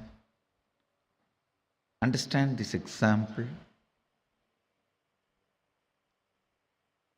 A 7 or 8-year-old child is made to see pornography again and again. The physical maturity age is quickened more than 70%. Means the physical maturity, if it is supposed to happen at the age of 14, it is drastically brought down. By the age of 8, the body will be physically matured. If the body is made to visualize again and again the sexual action through pornography or some reminding, because whatever your brain visualizes, body becomes ready to it, make that into reality and experience. The brain makes that into your experience. That is why I say, if you want next generation to be sexually healthy, ban pornography. We always have a wrong idea. It is through porn next generation is going to enjoy the sex. No. It is going to be a big disease. If you want the next generation to have a healthy sexual life, ban pornography. Because that is going to reduce the age of physical maturity, which is going to drastically destroy the health of the next generation. Understand the truth I am trying to convey.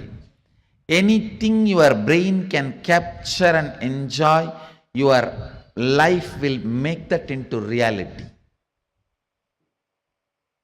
If your brain can capture and enjoy the most subtlest understandings of cosmic sacred secrets and the spiritual powers, you will become just yogi, divya shariri.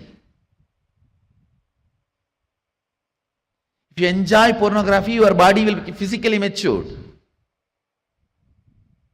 If you enjoy the subtle powers, subtle understandings, simply your body will become divya shariri. You will become yogi, bala yogi, bala sant. Bala sant is a person whose brain captures all these highest conscious truths, subtle truths while you are young. The way your brain captures these great truths, simply your body starts manifesting it. You become yogi. You become a divya shariri. You become embodiment of Mahadeva. You become Balasant.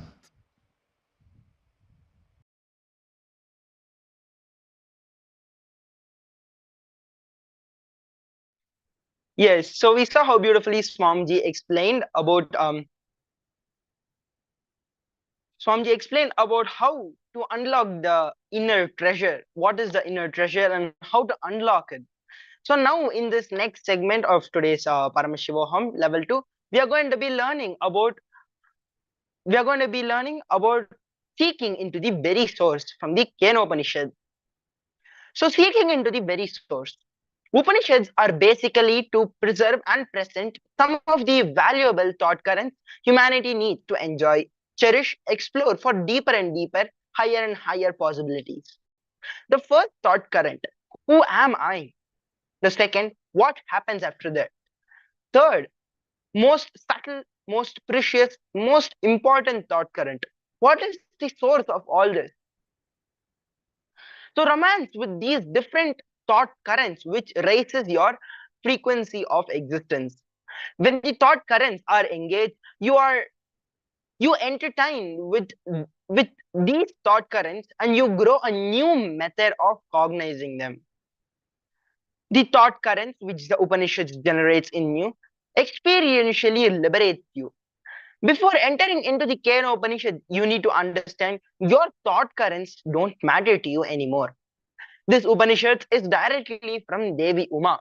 Kena means by whom. Kene Shitam means by whom willed or directed.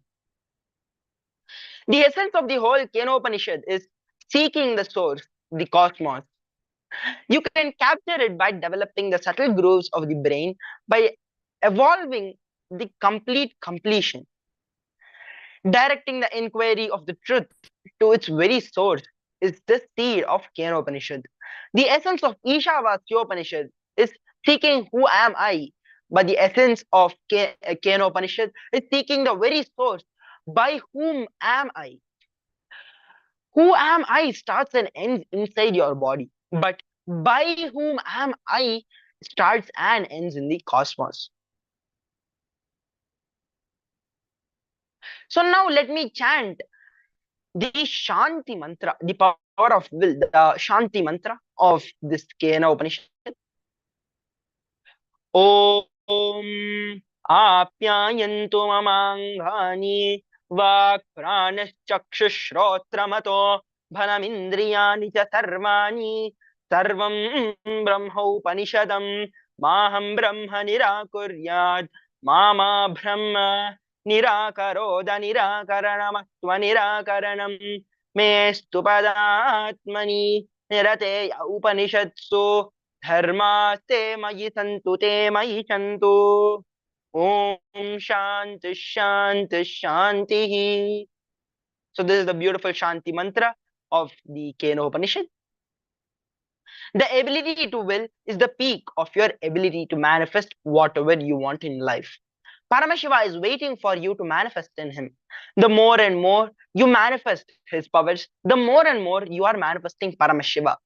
Maturity means being integrated to your will, and maturity is when you become filled with the strength and energy of Paramashiva. So let us now watch a beautiful video where Swamiji is explaining about the power of will.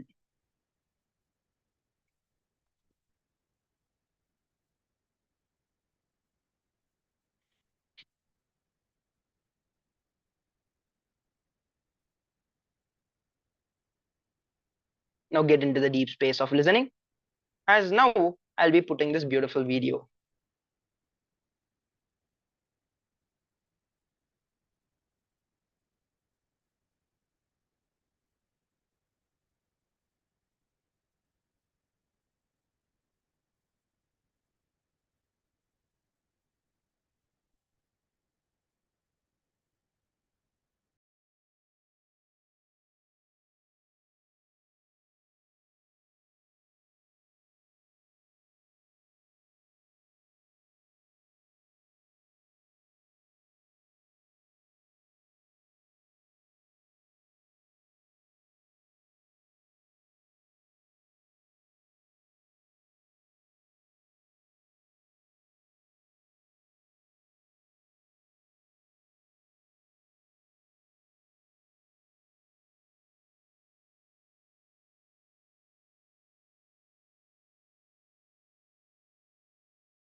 नित्यानन्देश्वरसमारम्भाम् नित्यानन्देश्वरिमध्यमाम् अस्मदाचार्यपर्यन्ताम् वन्दे गुरुपरम्पराम्.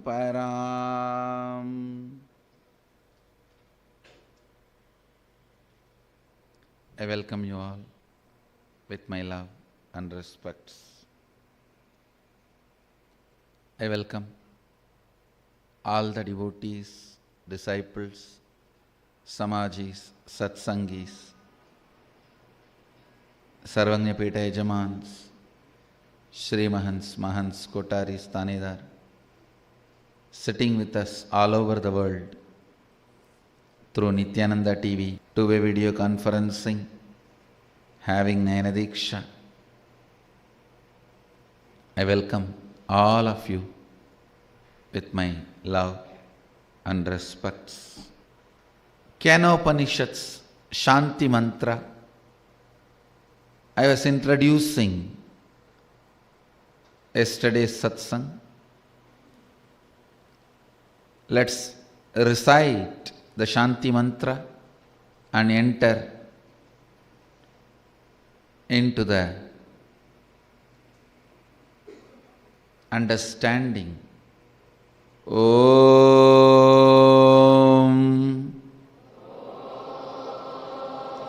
Apyayantu Mamangani Vakprana Chakshusrodra Mado Balamindriyani cha Sarvani Sarvam ब्रह्मोपनिषदम् माहं ब्रह्म निराकुर्याम् मामा ब्रह्म निराकरोत् अनिराकरणम् अस्त्वनिराकरणम् मे अस्तु ततात्मनि निरतेय उपनिषत्सु धर्मास्ते मयि सन्तु ते मयि सन्तु ॐ शान्ति शान्ति शान्ति.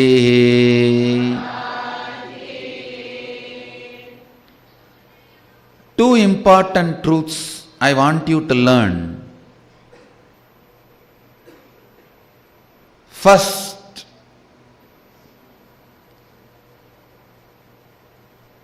the Vedic way of living, Vedic lifestyle starts with peace, ends with peace. All the knowledge we generated, please understand, we had everything and much more what modern science has produced now. Whether it is jet, plane, rocket, missiles, nuclear weapons, chemical weapons, we had everything and much more. In Vedic age, in Vedic era. But we were very clear, it will be only for peace. It will only be for peace. Understand? We start with peace, end with peace. Whether it is rituals, ceremonies, teaching, knowledge transmission, everything. Knowledge is only for peace.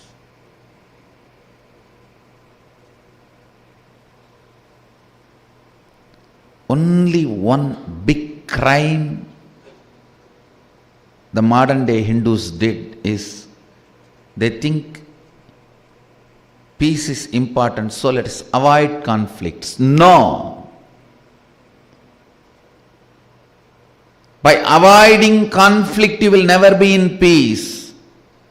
By avoiding conflict, if you try to be in peace, naturally the other forces will push you to the corner till you become non-existent.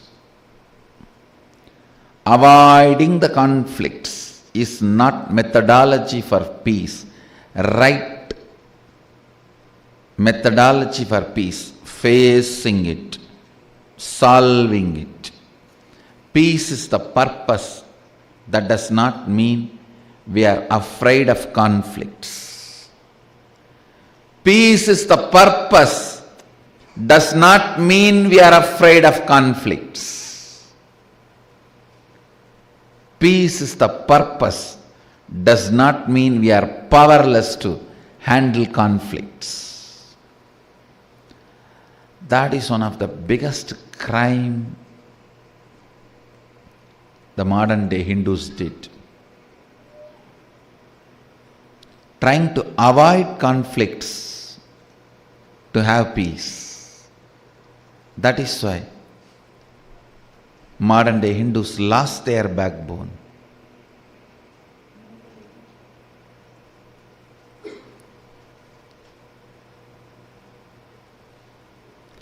Peace is the purpose, but not avoiding the conflicts, but by facing and resolving it. We start with peace and end with peace. Live in peace does not mean we are weak. No.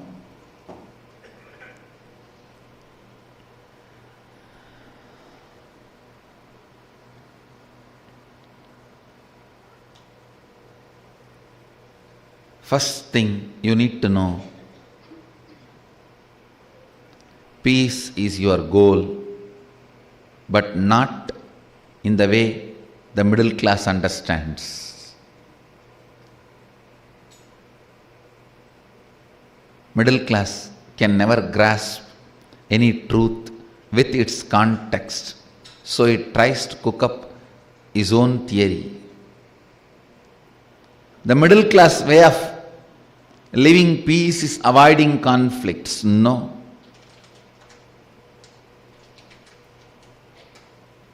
Facing it and resolving it is the royal way of peace. Facing it and resolving it. Facing the conflicts and resolving the conflicts is the royal way of peace. Upanishads are royal science, not the middle class science. It is royal science. Listen.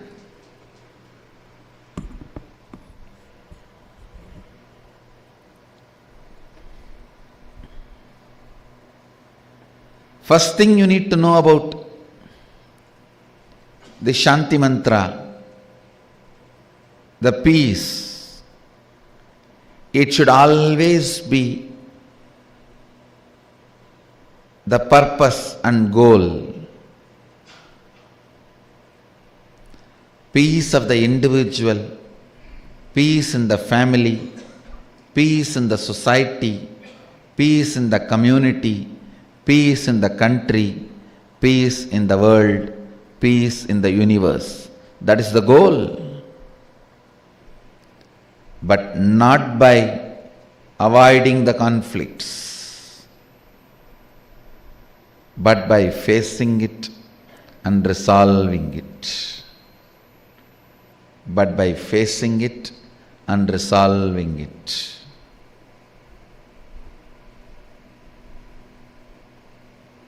I am trying to remove all the stupid frills got associated with yoga.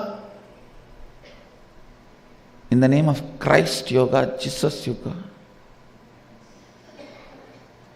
Inverted cat pose, downward dog pose. These are the frills need to be removed from yoga. Not the rituals and Hindu cultural association with yoga. Hindu cultural association with yoga is not cultural frills. The dilution done by the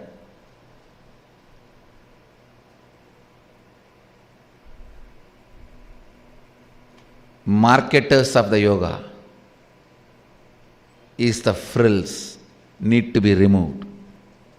I should call us uncultural frills.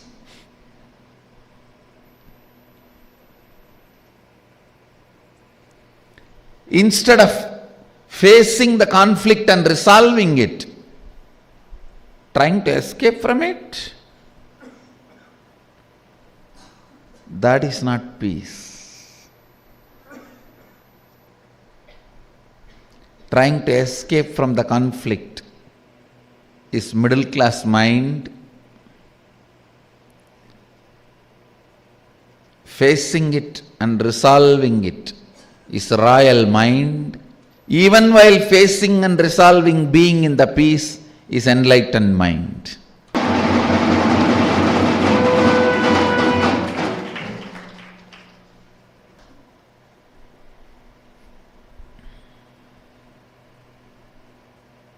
First thing, goal is peace. That does not mean we will avoid conflicts. We will be afraid of conflicts. Goal is peace.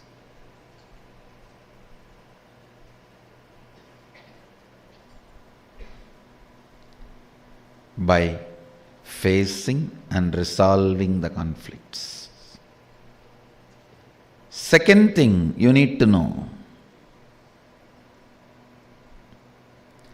power of declaration. Understand? The last Upanishad, Ishavasya Upanishad, Rishis were introducing the science of prayer to us. Sohamasmi.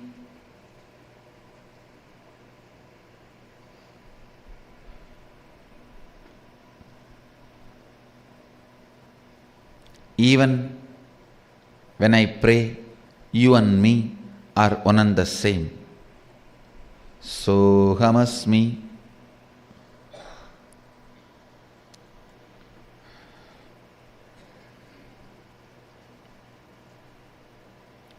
Even when I pray, you and me are one and the same. A beautiful introduction to prayer. Now,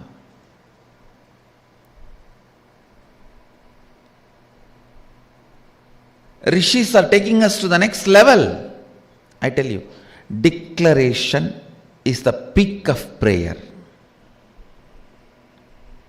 Declaration is the highest possibility of prayer. In the prayer, one line of low inner image is retained. You always do the stupidity of putting yourself low to raise God high, which is not required, even though I repeat it again and again and again to make God great, to put the God on the higher pedestal. You do not need to put yourself down, you do not need to put yourself low, but you don't listen. Always one line of lower inner image is associated with prayer. Unfortunately, that became a trend. So with prayer, it's always strong remembrance of one line of lower inner image, lower self-identity, with the declaration that is not there.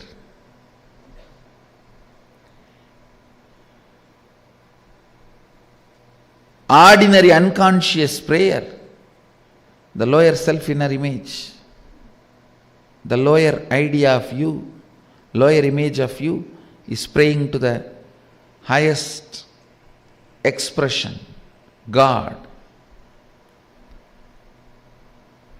Ishavasya Upanishad, the prayer is taken to the next level where you are taught, Sohamasmi. Even when I am praying, you and me are from the same source. O source, make what I want as reality. Now the Kena Upanishad is taking it to the next level. Declaration, not prayer. Me, my ability to will. Understand? Just like you have various abilities, ability to see, ability to use your hands, ability to use your legs, ability to listen, ability to think, you have something called ability to will. The ability to will integrates all your abilities. The ability to will is the spiritual umbilical cord, connection with cosmos. Understand, other than God, no one can will. When we are told only God's will be done, means actually no one else can have will. Only God can have will.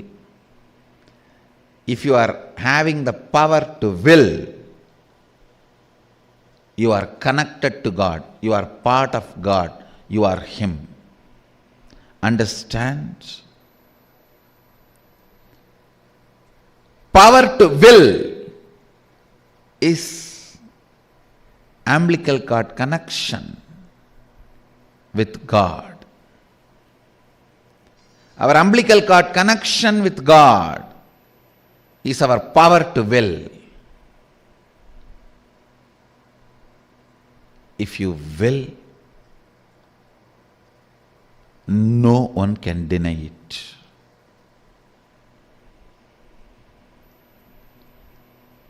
Even God cannot deny it, because your will is bestowed on you by God. The Upanishad does not say, "O Brahman,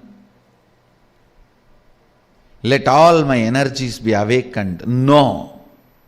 It does not say, "O Sadashiva, let all my energies be awakened." No. It says, "May my limbs, speech, vital energy, and all senses be fully matured and enriched with strength and energy. Apyayantu mamangani." I tell you, every line when I read and understand, I am again in love with Vedic rishis.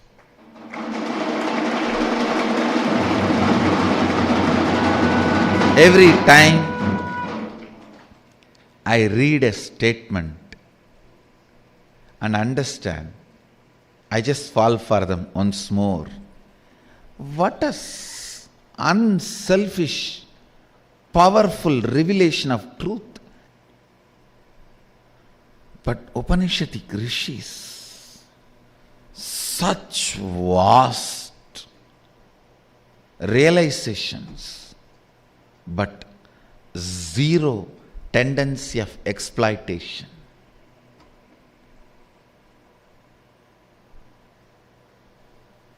In the modern day, the more you exploit, more you are successful. Especially when I hear these horror stories of doctors coming out and confessing that they falsely diagnose people with cancer, even though the patient has no cancer, just for the sake of selling medicines and false treatment. This is just a horror story. Worse than murder stories, worse than rape stories.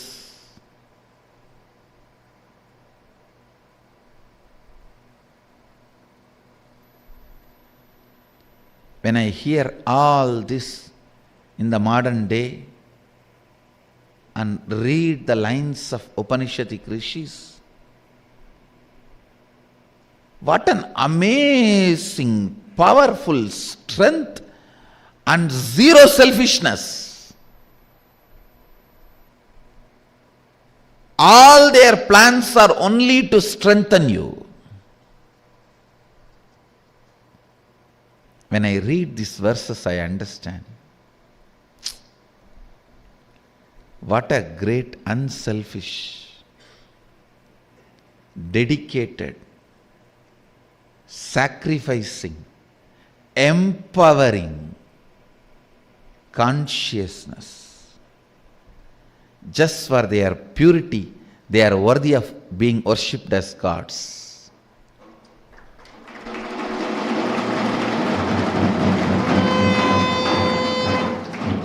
Every time they are only interested in empowering you.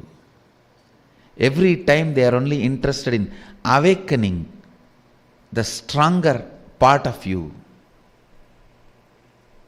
They are not interested in reminding you your weakness and telling you you are a sinner and keeping you under them. No. They are no way interested in that. The first verse starts with, may my limbs, vital life energy, apyayantu mamangani vakprana chakshu, shrotramado balamindriyani cha sarvani. It does not say, oh God, let my limbs, speech, life, vital energy become strong. No. No. Apyayantu mamangani. I am declaring, may my limbs, speech, life, vital energy, eyes, ears, and all the senses be fully matured and enriched with the strength and energy, because my will is God's will. Mama sangalpa Shiva sangalpamastu.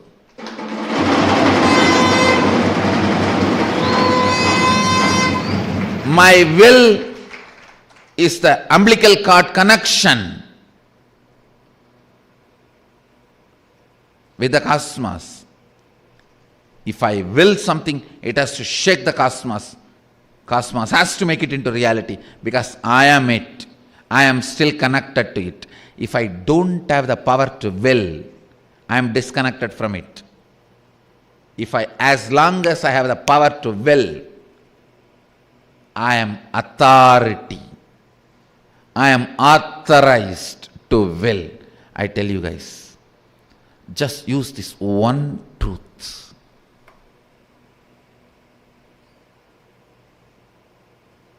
All my temples should teach this prayer,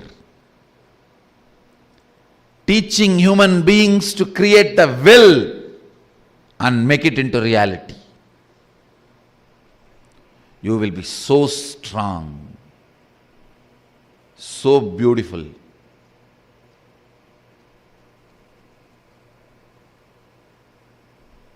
Understand, only strong beings will be beautiful beings.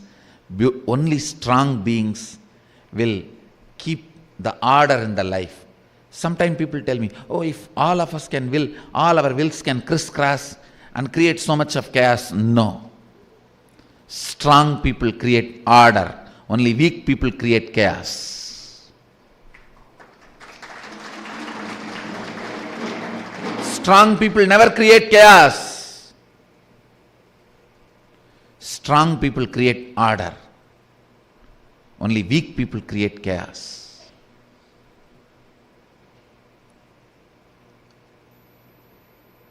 See this land. Kashi is the land of learning. From how many thousands of years I don't know, this place was land of learning. This place is the symbol of Vedic culture. All the learning is only used for peace. All the learning is only used for peace. Strong people create order. They do not create chaos. Kashi is the symbol.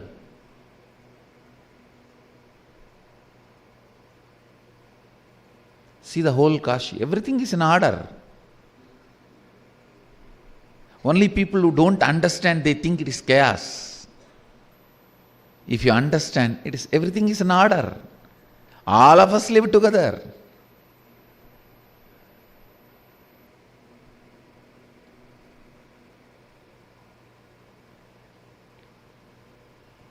Strong people create order, not chaos.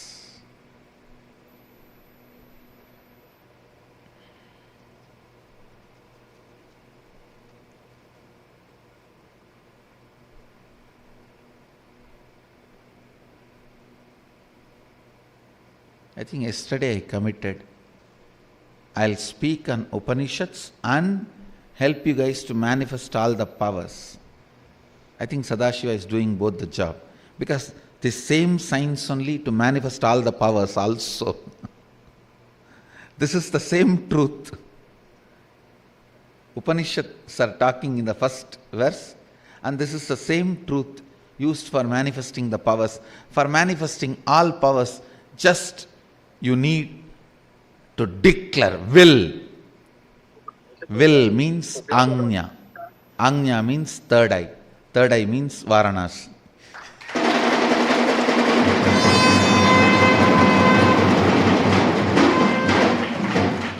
Varanasi has two meanings. The place between the eyebrows and the nose, place between Varuna and Asi. Place between the eyebrows and the nose, third eye. Place between Varuna and Asi, Varanasi.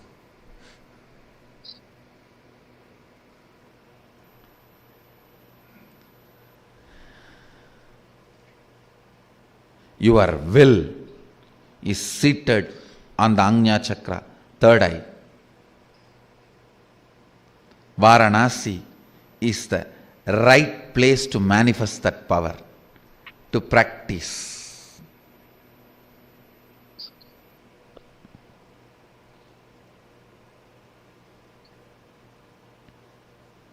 Your will can powerfully integrate you with whole Brahman or Sadashiva. The word Sadashiva seems to be more tasty, juicy, because not only it is the source of everything, it manifests not just experiences, powers too. Brahman seems to be more experience. Sadashiva is experience and expression put together.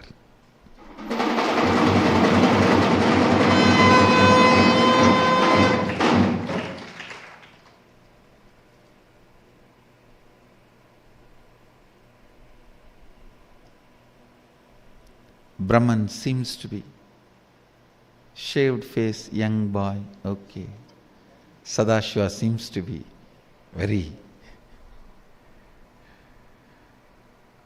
matured, manifesting.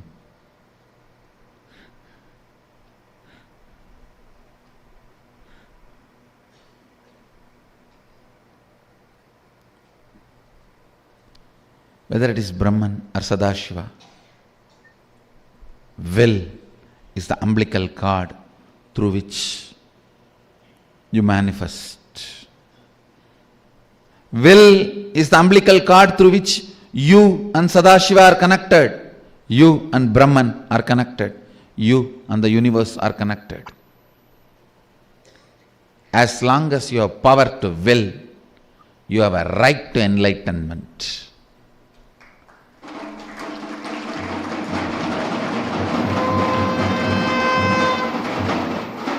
Power to will is the right to enlightenment. When you have the key to treasure, when you have the key to treasury and not enjoying the treasures, you are fool. When you have the will, which is the key to enlightenment and manifestation of all the powers, and you are not manifesting it, you are fool. Don't waste your will. Don't wait. It will be there forever with you, even if you don't use. Don't think. It will be there forever with you, even if you don't use. And don't take your will for granted. When you have it, better use it. When you are having it, better use it. If you don't use it, Sadashiva may think, oh, I think he doesn't need it, and it can be taken away any day. Before it is taken away, use it. Come to Kashi when you have 2 legs to walk. Don't wait for 8 legs to carry you.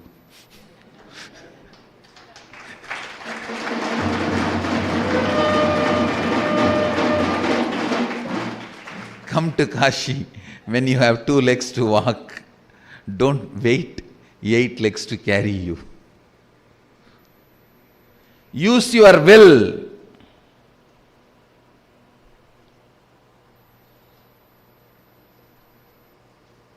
When you are having it, ability to will is the peak of human consciousness you can experience.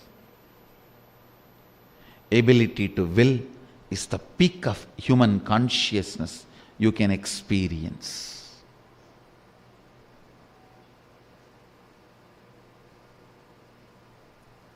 For all the disciples and Smash team, this is the one-liner for you guys today. Ability to will is the peak of consciousness. Use it to manifest universe in you. Will is the umbilical cord, connects you and the universe. Don't waste it. Will it and make it. Will it, it will be.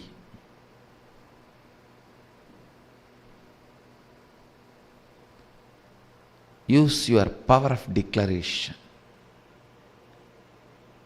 You should use at least next 24 hours and have the understanding about your will, the power of your will. Then I'll teach you this verse, which can become reality just by your will. Because this verse is the best will you can create.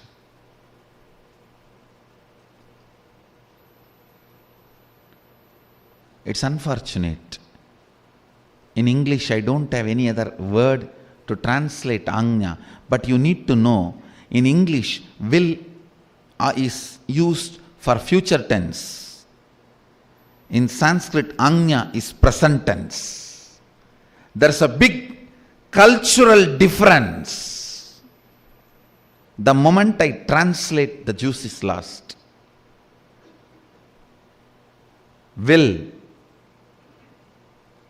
is more like a future in English, but in Sanskrit, Agnya is present. Nothing. Just next 24 hours, till tomorrow morning, you come back to the tomorrow's satsang, just create few will, some declaration, and see how it starts manifesting in you. Come back with that experience and confidence. And I tell you, you won't fail, you will only gain confidence.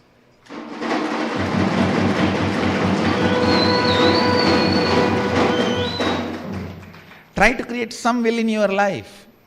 It can be as simple as the red signal in the traffic signal should change. It can be as simple as the traffic light should change it to green, to as difficult as my wife should listen to me.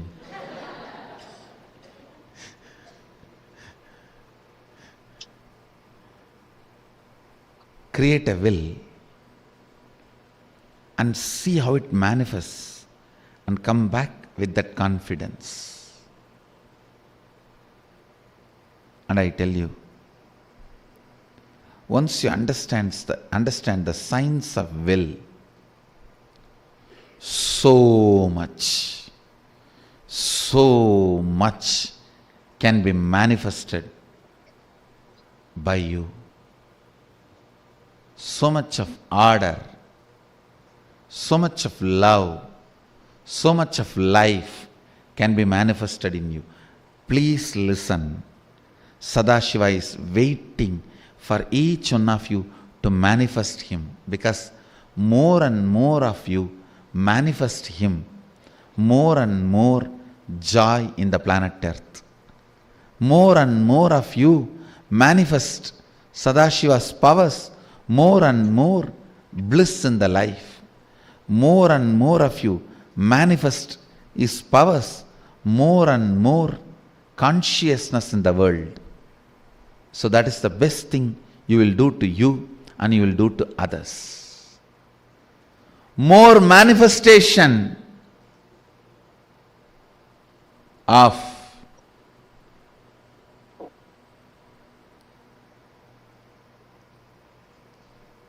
Sadashiva's powers. Don't ever think, oh, I am also trying to manifest, but God is putting a lot of obstacles in the front. No, you are putting the obstacles. He is helping you to remove it. Change your understanding. He is not putting the obstacles. You are putting the obstacles. He is helping you to get out of it.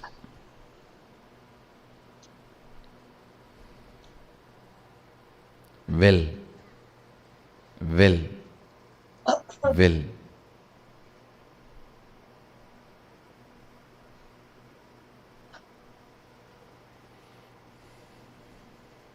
Will is the umbilical cord through which you are connected to universe. Try, get back to me tomorrow with success, then I'll teach you the meaning. Because when you create this will, as per this Shantipata, it should simply become reality. Let's recite the Shantipata once more. Apyayantu mamangani vak prana chakshuhu shrotra madho balamindriyani cha sarvani sarvam brahmaopanishatam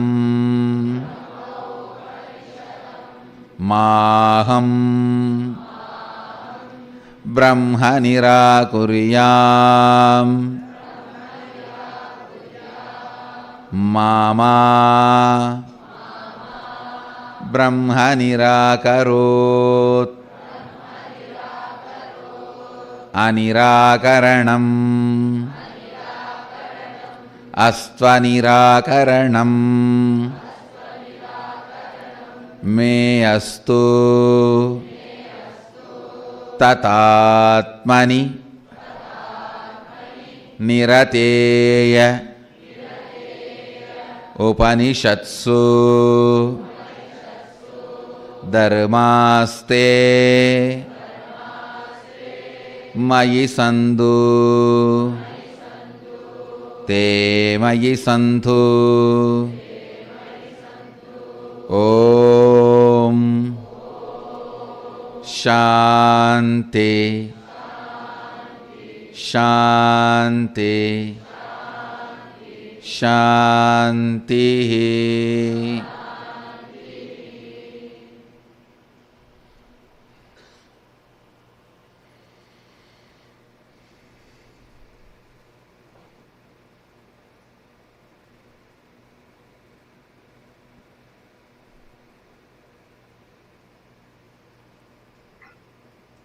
I bless you all. Let you all radiate.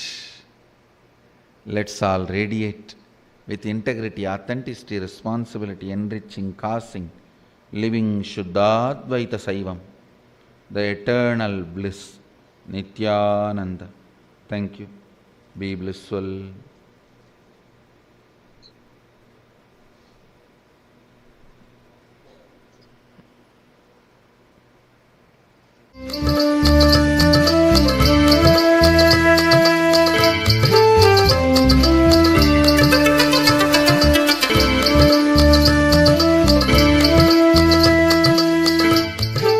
Yes, so we listened to how Swamiji beautifully explained.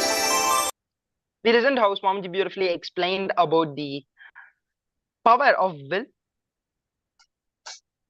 So now we'll be entering into a small a small exercise. And before that, let us declare one thing, because the most powerful completion technique is declaring with your will. And there is nothing between you and Paramashiva other than the self-doubt. So now declare and decide to manifest that I am Paramashiva and this is the way I want my life to be. Declare this with all your integrity.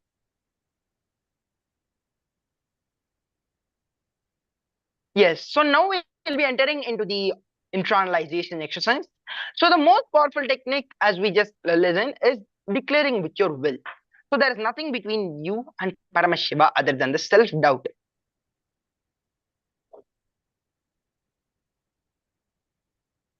So now declare to yourself again and again and again that you are Paramashiva and this is what you want your life to be, and decide how you want your life to be. Now consciously declare to yourself that you are Paramashiva and the way you want your life.